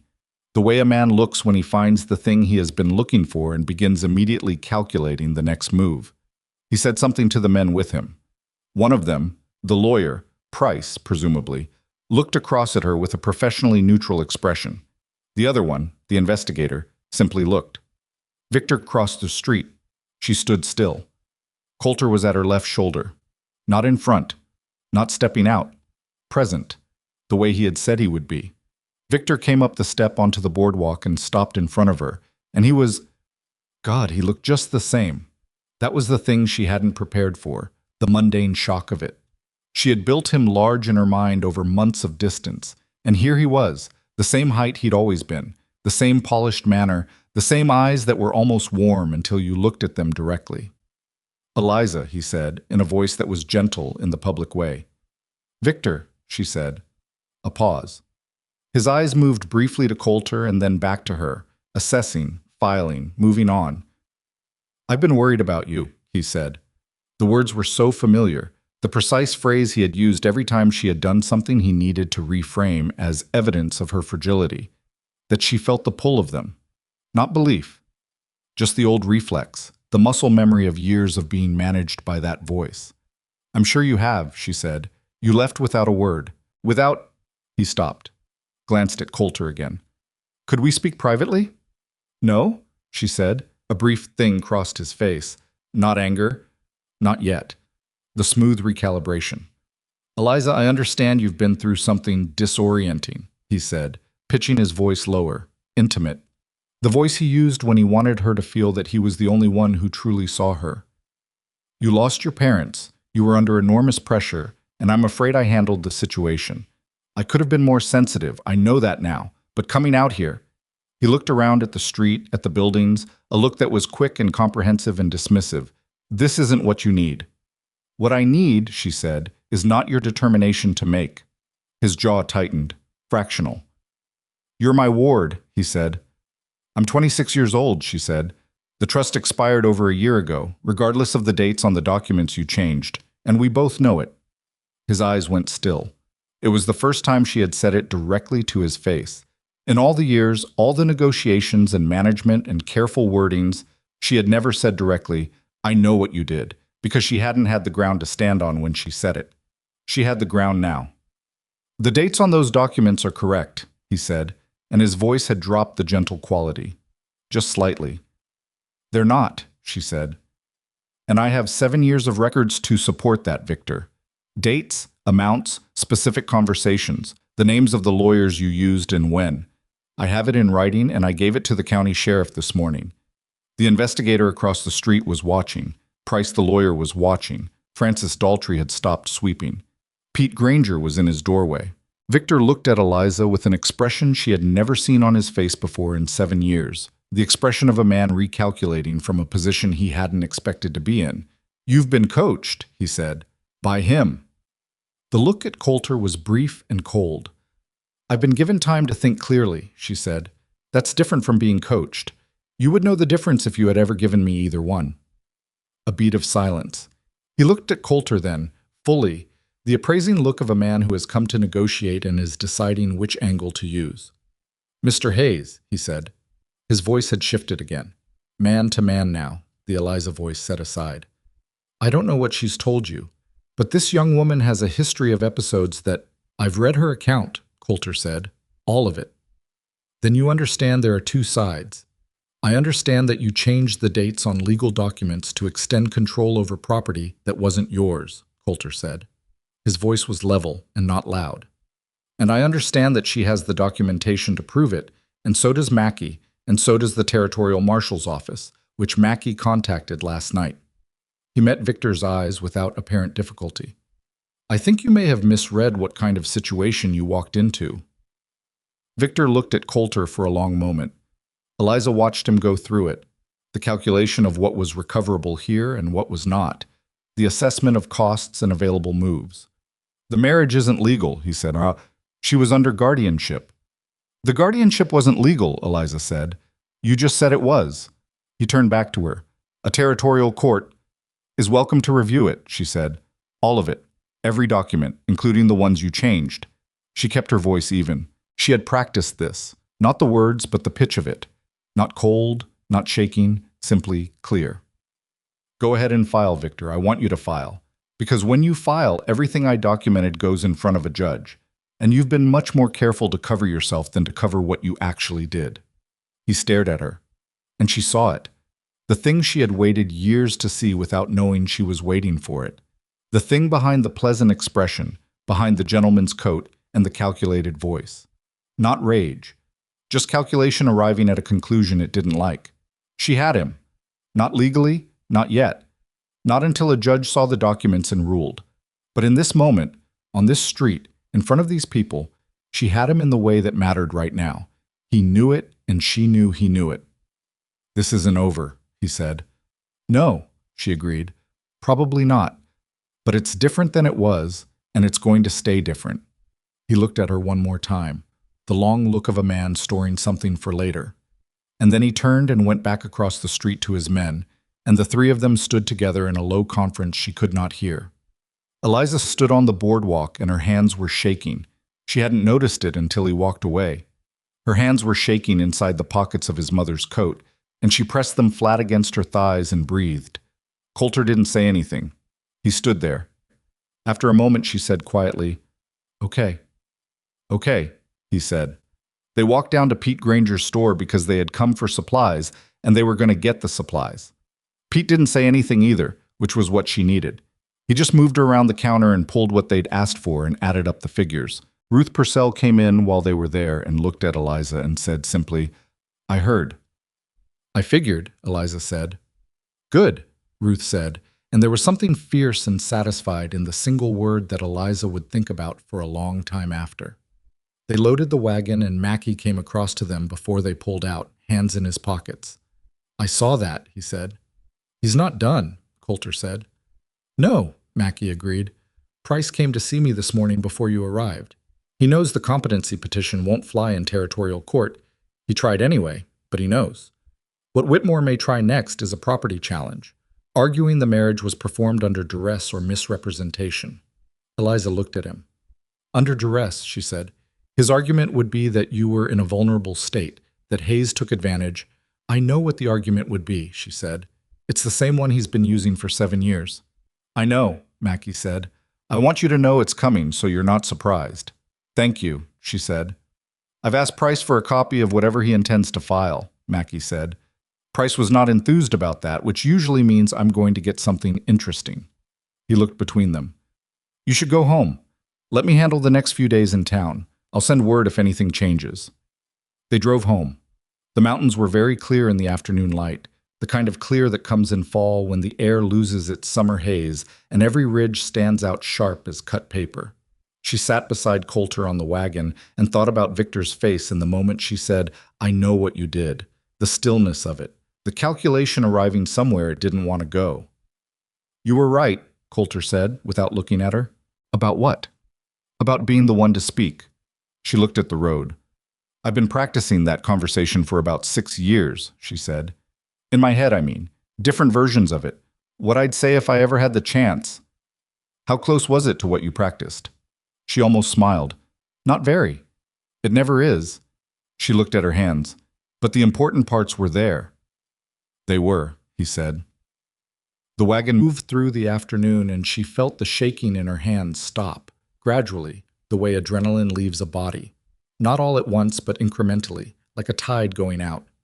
"He'll file something," she said. "He won't walk away." "No," Colter agreed. "The duress argument. Mackie's right that it's coming. Victor will find a way to argue that I was manipulated or deceived." She paused. "He'll argue it sincerely. That's the worst part. He's been telling the story where I'm the fragile one for so long that I think he believes it." "Does it matter whether he believes it?" Colter said. She thought about that. "No," she said. "I suppose not. The truth doesn't change depending on whether he believes it." "Right," he said. They were quiet for a mile. "What does it cost you?" she said. "Having this land in it. A property challenge means your deed. My deed is clear and on file in Harlan's Fork, and I measured my fence lines twice a year for 4 years because Oral moved them 6 inches at a time," he said.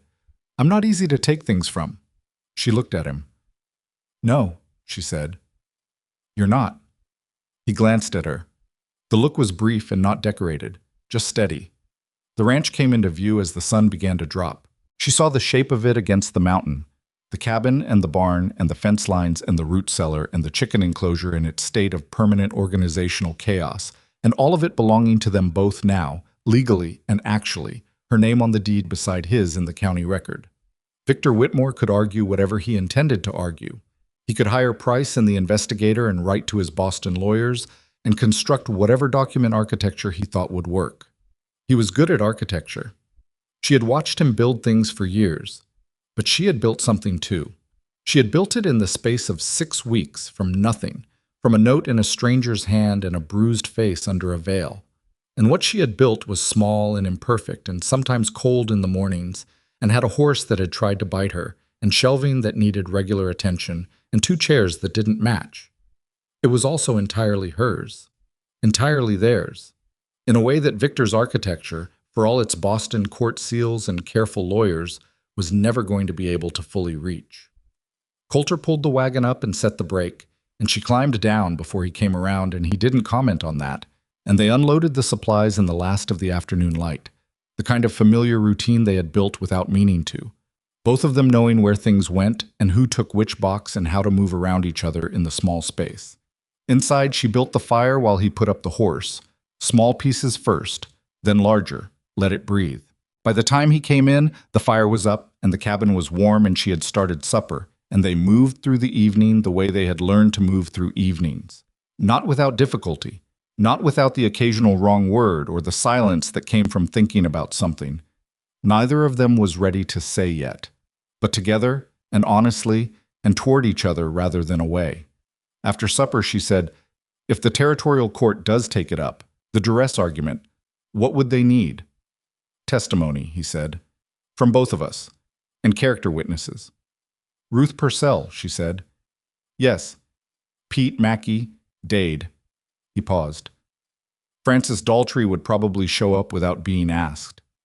Something moved in her chest, warm and a little raw, the way things feel when you realize you have accumulated more than you knew. "I didn't expect that," she said. "What?" "To have—" She stopped. "I've been alone in rooms with Victor Whitmore for 7 years. I forgot that the room could have more than 2 people in it." He looked at her across the table. "It usually should," he said. She nodded. She washed the dishes. He dried them. The fire burned and the mountain dark came in and outside. Somewhere an animal called once and went quiet, and the cabin held everything inside it the way a well-built thing holds what it's meant to hold. Before she went to bed, she stood in the doorway of the back room and said, "Colter." He looked up from where he was at the table. "Thank you," she said, "for today." "You did it," he said. "You were there," she said. He held her gaze. "I'll keep being there," he said. Plain and factual, the way he said things that were true. She nodded. She went into the back room and closed the door and sat on the edge of the cot in the dark for a moment, her hands in her lap, thinking about a man in a boarding house in Red Hollow who was right now talking to his lawyer about his next move, and about a woman sitting in a cabin 20 miles away who, for the first time in 7 years, was not afraid of what that next move was going to be. She was ready for it. Whatever it was, she was ready. Price filed the petition on a Thursday. Mackey sent word by Tom Purcell, who rode out to the ranch in the late morning with a note folded twice and slightly damp from where he'd held it too long in his fist. He was 17 and tried to look like a man delivering routine correspondence, but his eyes were doing the thing young eyes do when they know the contents of what they're carrying matter. Eliza read the note at the kitchen table while Colter stood at the window. Petition filed in territorial court, Harlan's Fork. Claim: marriage between Eliza Whitmore and Colter Hayes performed under circumstances of duress and misrepresentation, therefore void. Secondary claim: subject demonstrates ongoing pattern of impaired judgment requiring guardianship extension. Hearing scheduled 6 weeks out. Circuit Judge Aldous Fenn presiding. Recommend securing legal representation immediately. She set the note down flat on the table. 6 weeks, she said. That's actually good, Colter said, turning from the window. 6 weeks means Fenn reviewed the petition and didn't dismiss it, but it also means he didn't grant an emergency order. If he thought Victor had a strong case, he'd have moved faster. She looked at him. You know Fenn? I know of him. Mackey thinks well of him, which is a reasonable endorsement. He came to the table and looked at the note without picking it up. We need a lawyer. I know. There's a man in Harlan's Fork, Walter Ness. He handled the oral fence dispute with me. He's not... Colter paused, choosing his words in the way he did when he was being honest rather than reassuring. He's not fancy, but he's thorough, and he doesn't lose track of things. That's what we need, she said. Not fancy, thorough. Tom Purcell was still standing near the door, caught between wanting to leave and wanting to know what was happening. Thank you, Tom, Eliza said. Tell your mother I'll come by Tuesday with those apples she asked about. He nodded, reassembled his composure, and left. She sat with the note for another moment, and then folded it and put it in her coat pocket with the 3 pages she still carried every time she left the ranch. A habit she hadn't broken. Maybe wouldn't for a while. I want to write to Margaret before we go to Harlan's Fork, she said. She needs to know what's been filed. She may have documents Victor doesn't know she has access to. Colter looked at her. What kind of documents? He said. When I kept the records in my head, I described them to her. Specific things, dates, amounts, names. She has a memory like a trap. She'll have written them down. She paused. She also knows where Victor keeps the original trust agreement, the one he says doesn't exist. She told me once she'd seen it in the desk in his study. The real one, before he had his lawyers redraft it. Something sharpened in Colter's expression. That's significant, he said. If she can get to it, Eliza said, I won't ask her to put herself at risk, but I can tell her what Ness might need and let her decide. Write the letter, he said. We'll go to Harlan's Fork Monday. She wrote to Margaret that evening, carefully, in the organized way she had learned to write things that might matter in a legal context. She wrote what had been filed and what the hearing date was. She described, as precisely as she could, the document she needed and where Margaret had seen it. She wrote, only if it is safe. If he knows, stop. Your safety is worth more than any document. She meant it, and she hoped Margaret believed she meant it, because Margaret had a tendency to weigh her own safety last. She sealed the letter, and they sent it with the next post. Monday, they drove to Harlan's Fork and met with Walter Ness, who was a short man in his 50s with a habit of pulling at his left ear while he thought, and an office that contained more paper than most people see in a lifetime. He read everything Eliza gave him, the 3 pages, the agency correspondence, the marriage record, Mackie's notes, the note from Margaret about Victor's movements. And he pulled at his ear for a long time and then said, the duress claim is thin. I've seen thinner succeed, but not before Fenn. He set the papers down. The impaired judgment claim is thinner still, frankly, because he gestured at what she had given him. People with impaired judgment don't produce documentation like this. Victor will say the documentation proves it, she said. He'll say an obsessive preoccupation with records is itself a symptom. Ness looked at her. You've thought about this, he said. I know how he argues, she said. He pulled at his ear. Fenn will want to hear from you directly. He does that. He likes to look at the person at the center of the claim and make his own assessment. It makes some lawyers nervous. He paused. It shouldn't make you nervous. Why not? She said. Because you are clearly a person with full possession of her faculties, he said, with the bluntness of a man who considers flattery a waste of court time. Ben will see that in 30 seconds. Victor will bring character witnesses, Colter said, from Boston, men who'll say what he's paid them to say. Price is good enough to know that paid character witnesses from out of territory carry less weight than local ones, Ness said. Whitmore won't be able to import credibility into a Montana courtroom. He looked between them. Who do you have here? They gave him names, Mackie, Ruth Purcell, Pete Granger, Francis Daltrey, who, Eliza mentioned, would almost certainly appear without being asked, and would be formidable. Ness wrote them down. When they mentioned Mackie, he paused and looked up. Mackie filed a report? He has everything I gave him, plus his own observations, Eliza said, including his assessment of the petition Price presented and his wire to the territorial marshal. Ness set his pen down. Mrs. Hayes, he said, in 23 years of territorial law, I have rarely walked into a preliminary meeting where the client had done this much of the work already. She felt something warm and slightly uncomfortable at that. She was still not used to being seen clearly and found adequate. I had time, she said. You had sense, he said, which was higher praise from him. They engaged his services and drove back to the ranch in the early dark, the road familiar now in a way it hadn't been 2 months ago. She knew where it dropped and where it widened and where the rut was that you had to take on the left, or it would throw the wagon. She knew the sound the horses made when they smelled water from the creek before it was visible. She knew the shape of the cabin against the mountain at this hour, which specific dark it was against which specific dark. She had learned this place. The weeks before the hearing had a specific quality to them. Time that is simultaneously moving too fast and too slowly, the kind you live through rather than in. They went about their work. The cold deepened and there was a first snow that came and melted within 2 days, but left the reminder of what was coming, and they spent a week weatherproofing the cabin and the barn in the way Colter had done every year and that she now simply joined, both of them working without having to explain to the other what needed doing. One evening she came in from the barn and found him at the kitchen table with a piece of paper and a pencil, and he was drawing something. She stopped in the doorway. He looked up. A bead of something crossed his face, caught, and then settled. "Sit down," he said. "It's nothing private." She came and looked over his shoulder. It was a map. Their property. The creek. The north pasture. The tree line. The cabin. The outbuildings. Rough but precise, the kind that comes from someone who knows the ground from walking it. "You said you used to draw maps," she said. "I found some paper," he said. He looked at it. "It's not as good as I was." "You're better than you think," she said.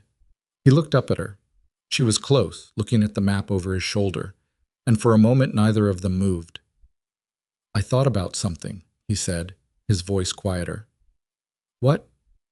"When this is over, the hearing, Whitmore, all of it, I want to ask you something, properly, not as a legal arrangement." I was looking at the map, not at her. "I know we did things in the right order for circumstances, which is not always the same as the right order for everything else." She straightened slowly. "You want to ask me again?" she said. "When there's no one chasing you," he said. "When there's no paperwork we need to file and no man in a boarding house. When you can just... when the only reason is the actual reason." She stood behind him and thought about what she felt, which was complicated and not entirely ready to be named, but was also, underneath all of it, clear. "All right," she said. "Ask me then." He nodded, looked at the map. She went to make tea and neither of them said anything else about it.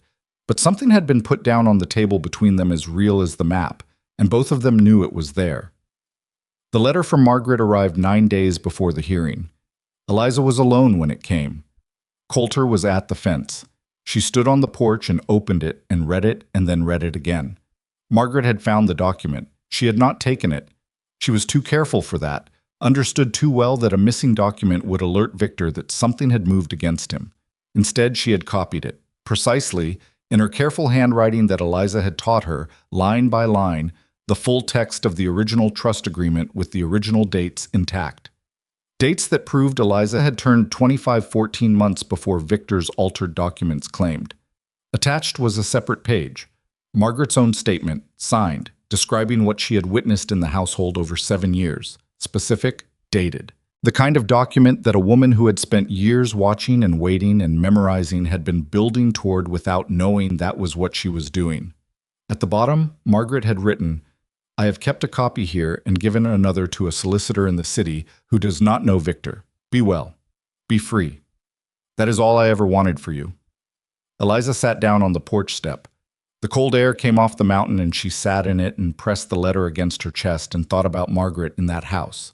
Still in that house, probably right now setting the table or pressing a coat or doing one of the 100 ordinary tasks of a life lived in service to someone who did not see her and felt the weight of a debt that could not be paid in any currency she had. She would try anyway, somehow. Later, when there was a later, Colter came back from the fence and found her on the step. He sat down beside her without asking why she was sitting outside in the cold. She handed him the letter. He read it. For a moment he was very still. Then he said, "She copied it by hand." "Yes." "From memory?" "No, she had access to it. She described the location in the letter I sent. She knew where it was." Eliza looked at the mountain. "She's been in that house for 11 years. She knows every drawer of every desk." He refolded the letter carefully. "We need to get this to Ness today," he said. "I know," she said. "I just needed a minute." He looked at her. She was not crying. Her eyes were dry, and her jaw was set, and she was simply sitting with the weight of what it means when someone who had nothing to gain chooses to help you anyway. Not once, but over and over, for years, quietly, without recognition. "She's a good woman," he said. "The best I know," Eliza said. They rode to Harlan's Fork that afternoon and gave everything to Ness, who read Margaret's copy of the trust document and the accompanying statement with his ear pulled nearly off his head. "This changes the character of the case," he said. "Does it win it?" Colter asked. "In my judgment, yes," Ness said. "Fenn will see an original document, or a precise copy with a credible witness statement attached, showing dates that contradict the documents Victor Whitmore filed in Boston. That's not a dispute of interpretation. That's falsification." He set the papers down. "The question is whether Price will try to argue the copy is invalid." "Can he?" Eliza said. "He can try," Ness said. But Margaret's statement establishes her access and her method and her motivation clearly. A woman who works in a household for 11 years and copies a document by hand and gives it to a solicitor is not someone acting out of confusion. She's a credible witness. He paused. I'd like to contact the Boston solicitor, she mentioned. If he has an independent copy, Price has no angle. Contact him, Eliza said. They drove home in the dark, and for the first time since the letter from Mackie about Price's petition, she felt something shift in the quality of what she was carrying. Not lighter, exactly, but differently balanced. The weight was still there, but it had moved from her chest to somewhere more manageable. If this works, she said, in the dark of the wagon, what happens to Victor? Colter was quiet for a moment. Ness thinks the Boston solicitor might file a fraud claim, he said. The altered documents are a criminal matter, not just a civil one. Victor could face charges. In Boston, she said. Yes. She thought about that. Victor Whitmore in a Boston courtroom, having to explain dates that didn't match, documents that had been altered, a 7-year record of control exercised over a woman whose money wasn't his to control. Does that satisfy you? Colter said. He wasn't asking if it should. He was asking honestly what she felt. She thought about it honestly. I don't know, she said. I thought it would. For years I thought when this was over I'd feel... She stopped. Mostly I think I'll feel relieved, and then I think I'll feel tired, and then maybe after that I'll feel something else, something that doesn't have Victor Whitmore at the center of it. He was quiet. That sounds like what getting your life back feels like, he said. Does it? I think so, he said. I think it's slow, and it doesn't feel like what you expected. She turned to look at him in the dark. You sound like you know, she said. A pause. When my wife died, he said, I spent a long time waiting to feel the thing I thought you were supposed to feel, the resolution of it, the acceptance or whatever it is people say. He kept his eyes on the road. What I found was that it didn't resolve, it just became part of the landscape. You stop walking around it and you start walking through it. And eventually you look up and the landscape has other things in it too. She sat with that. Other things, she said. Other things, he said. She looked ahead at the road, at the darkness, at the stars that were very bright at this altitude. I'm glad you wrote that letter, she said. To the agency. A beat. So am I, he said. The hearing was on a gray Tuesday in November, the sky low and the first serious cold of the season pressing in. They arrived in Harlan's Fork early. Ness met them at the courthouse steps, his coat buttoned wrong, which Eliza fixed without comment while he organized his papers, and he accepted this without acknowledgement, which told her he was focused. Victor was already inside. She saw him through the courthouse window as they came up the steps, standing with Price, impeccably dressed, the pleasant expression in place. The investigator was not with him, which meant he'd been dismissed or had nothing more to find. Mackie had come. He had not been subpoenaed. He had simply come, in his sheriff's coat, because he felt it was appropriate, which was the kind of thing Mackie did. Ruth Purcell was there. Eliza stopped when she saw her. You didn't have to come, Eliza said. I know, Ruth said. Frances Daltrey was also there, in a very good hat that she had clearly selected for the occasion with the same seriousness she brought to Woolwaite's. Pete Granger was in the back row, with his hat in his hands. She looked at all of them and felt something in her throat that she swallowed down, because she needed to be clear-eyed in this room and she could fall apart later in the wagon on the way home if she needed to. She sat down beside Ness. Colter sat to her left. Victor looked at her from across the room. She looked back and did not look away. Judge Aldous Fenn was a lean man in his 60s with a face that had been weathered by too many years of territorial winters and a gaze that assessed without appearing to. He came in without ceremony, sat, looked at the room, and said, This is a petition for annulment of marriage and guardianship extension. We'll hear from petitioner's counsel first. Price stood. He was good. Eliza had to give him that. He was organized and measured, and he presented Victor's case with the precision of a man who has spent years making unfair things sound reasonable. The misrepresentation claim, the duress claim, the mental and emotional instability claim, supported by 2 affidavits from Boston physicians, whose names Eliza recognized as men who attended Victor's social functions. Fenn listened without expression. When Price sat down, Ness stood. He presented the agency record with the original dates. He presented the marriage certificate from Harlan's Fork. He presented Mackey's report. He presented a letter from the Territorial Marshal's office. He presented Ruth Purcell's written statement and Pete Granger's and Francis Daltrey's. Then he set Margaret's copy of the original trust document on the judge's bench. And beside it, a telegram received 2 days prior from the Boston solicitor confirming that he held an independent copy of the same document, notarized, with the same original dates. Fenn picked up the trust document and read it. He read it without expression for a long time. Then he set it down and looked at Price. "Counsel," he said, "the dates in this document differ from the dates in the documents filed in the Boston petition by 14 months. Price stood. "Your Honor, the provenance of that document is established by a contemporaneous witness statement and independently corroborated by a notarized copy held by a Boston solicitor of record," Fenn said. He said it without heat. Just fact. "Do you have a substantive response to the discrepancy in dates?" A pause. "We would need time to examine the— You've had 6 weeks since this hearing was scheduled," Fenn said, "and the document was provided to your office 5 days ago per Mr. Ness's disclosure filing." He looked at the room in the way of a man who has made his assessment and is now simply moving to its conclusion. "I'm going to hear from Mrs. Hayes." Eliza stood. She walked to the front of the room and stood where Fenn indicated, and he looked at her with his weathered, direct gaze and said, "Tell me in your own words what this situation is." And she did. She told him about her parents, about Victor's arrival, about the trust and the lawyers and the years of managed narrowing of her life. She spoke clearly and without drama, the way she had spoken to Mackey, organized, specific, in sequence. She did not perform distress. She did not perform composure. She simply told him what was true, in the order it happened, with the specific details that a woman who had been keeping track for 5 years can provide. When she was done, Fenn was quiet for a moment. "How did you come to use the agency?" he said. "A woman named Margaret, who worked in my uncle's household, made the arrangement on my behalf when she determined I had no other safe way out," she said. "She did it without being asked. She has been the most honest person in my life for 11 years. Fenn looked at her for a moment. "You understood the nature of the arrangement when you chose to follow through with it," he said. "Completely," she said. "And your marriage to Mr. Hayes?" "Was my choice," she said. "Made clearly and without coercion, with full understanding of my circumstances and his. The opposite of everything my uncle is claiming."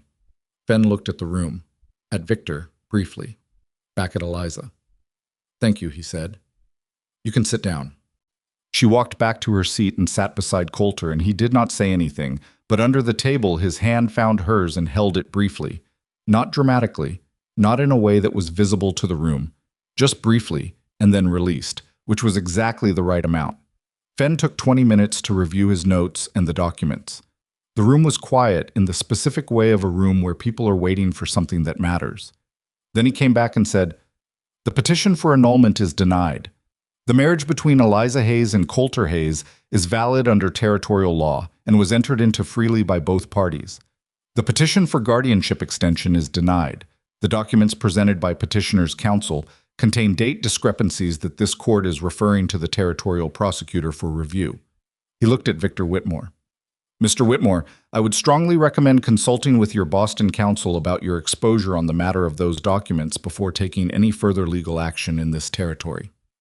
Victor's face was still, composed, the pleasant expression in place as a mask over something she could see shifting underneath it, the architecture collapsing from the inside where no one could see the damage yet. Price was already leaning in to speak quietly to him. Fenn stood. "Court's adjourned," he said. The room moved. Eliza sat for a moment without moving, just breathed, in and out, the cold courthouse air.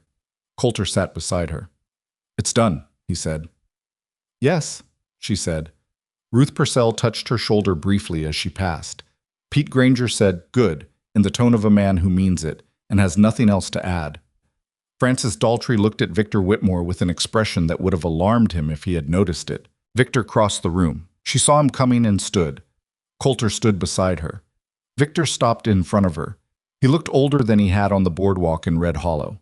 Something had gone out of his face that she hadn't seen leave while it was leaving. He looked at her for a long moment. She waited. "Your father," he said, "would not have wanted this for you." She looked at him. "My father," she said, "wanted me to be free to make my own choices. That's the only thing I'm certain he wanted." She held his gaze. He would have recognized the difference between the two of us on that question. Victor said nothing. He turned and walked out, and Price followed, and then they were gone, and the room had only the people who had come for her. She stood in the Harlan's Fork courthouse and understood that something was over. Not cleanly. There would be the territorial prosecutor's review, and the Boston solicitor's case, and probably more letters from lawyers for months yet. Life does not resolve the way a story does, with everything simultaneous and final.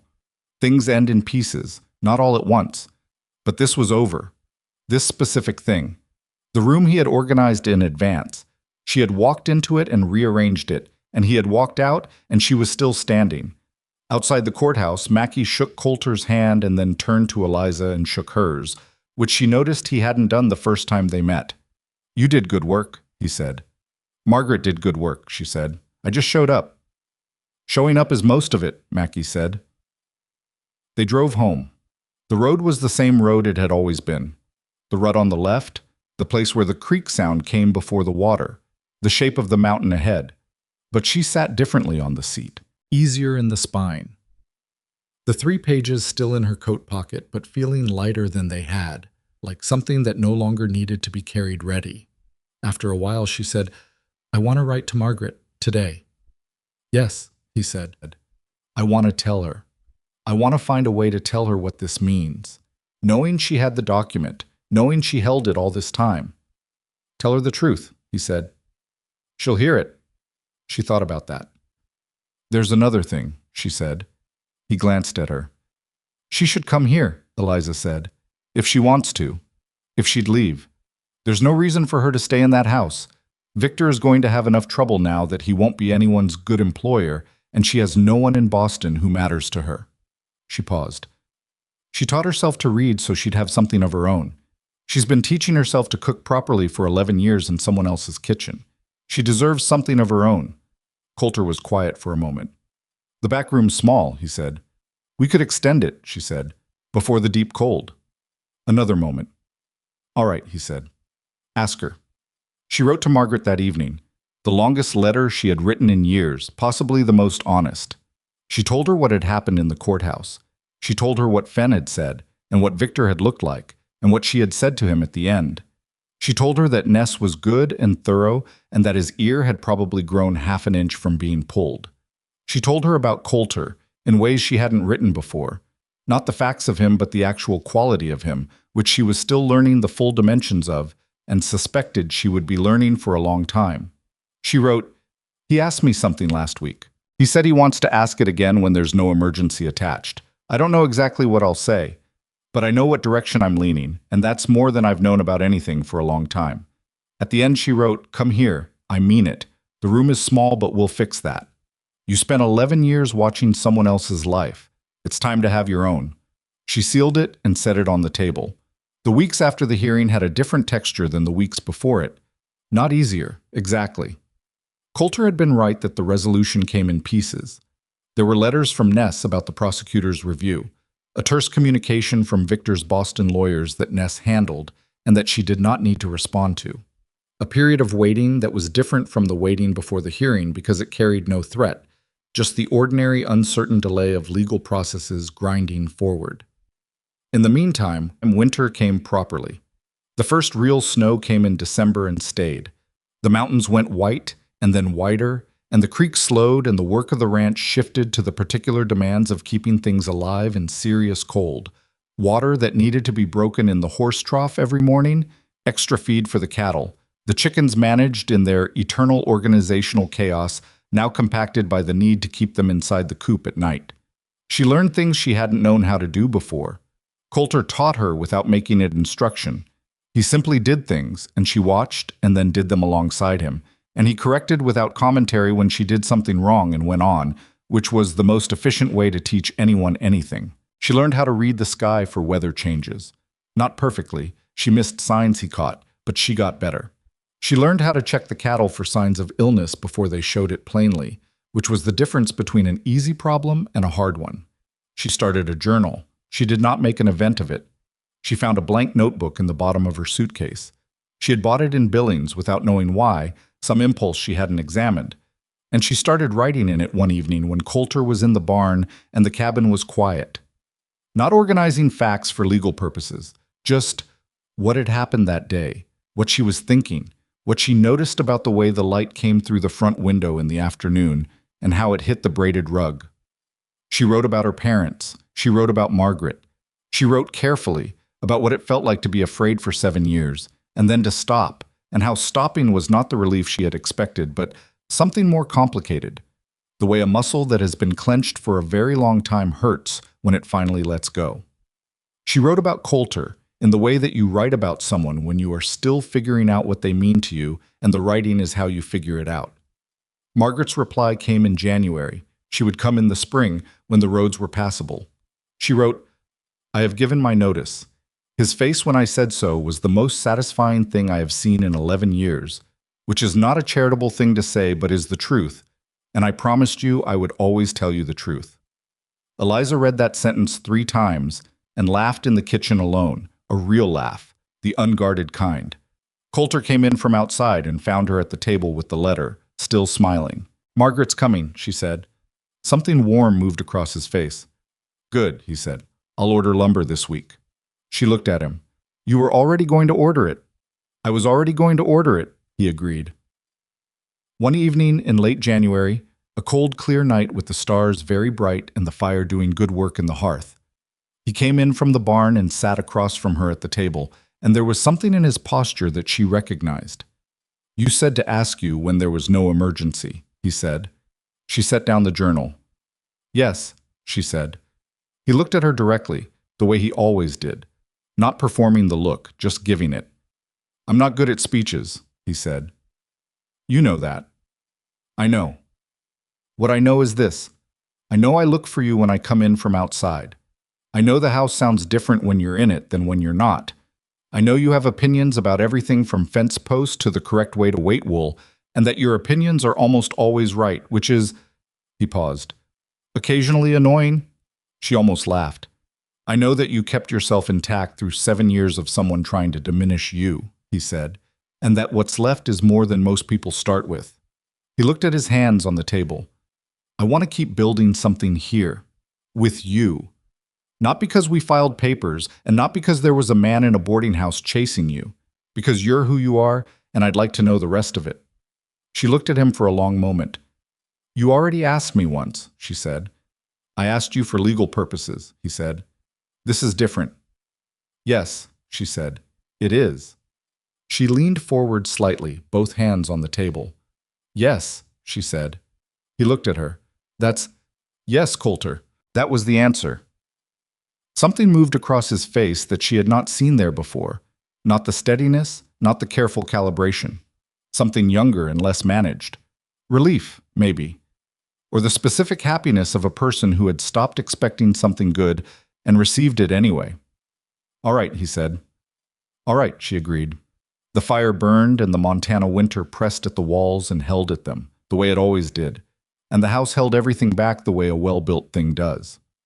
In the spring, Margaret came, on a stagecoach from Billings, which was how women came to Montana when they were starting over, and she descended from the coach in Red Hollow with a bag that was larger than Eliza's had been and an expression that was composed and watchful, and when she saw Eliza standing there, she stopped walking.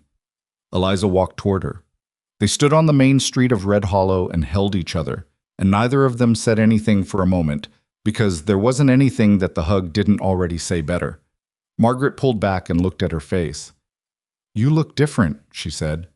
"I know," Eliza said. "Good different." "I know." Margaret looked around at the street, at the mountains visible at the end of it, at the general store and the livery and the sheriff's office and the half-finished church with its ongoing steeple argument. "It's smaller than I imagined," she said. "It's big where it matters," Eliza said. Colter was waiting with the wagon, and he shook Margaret's hand when Eliza introduced them, and Margaret looked at him for a moment with the assessing eye of a woman who has spent 11 years watching people closely. "She said you were honest," Margaret said. I try to be, he said. That'll do, Margaret said, and climbed up onto the wagon seat. The years moved the way years do when a life is working. Not smoothly, not without difficulty, but forward. Victor Whitmore's case before the territorial prosecutor resulted in a finding that the documents had been altered, which was forwarded to the Boston authorities, and the resulting legal proceedings occupied him for the better part of 2 years and cost him considerably more than Eliza's inheritance had ever been worth. She did not follow the proceedings closely. She had better things to do with her attention. Margaret settled into the extended back room and made it her own in ways that were practical in particular.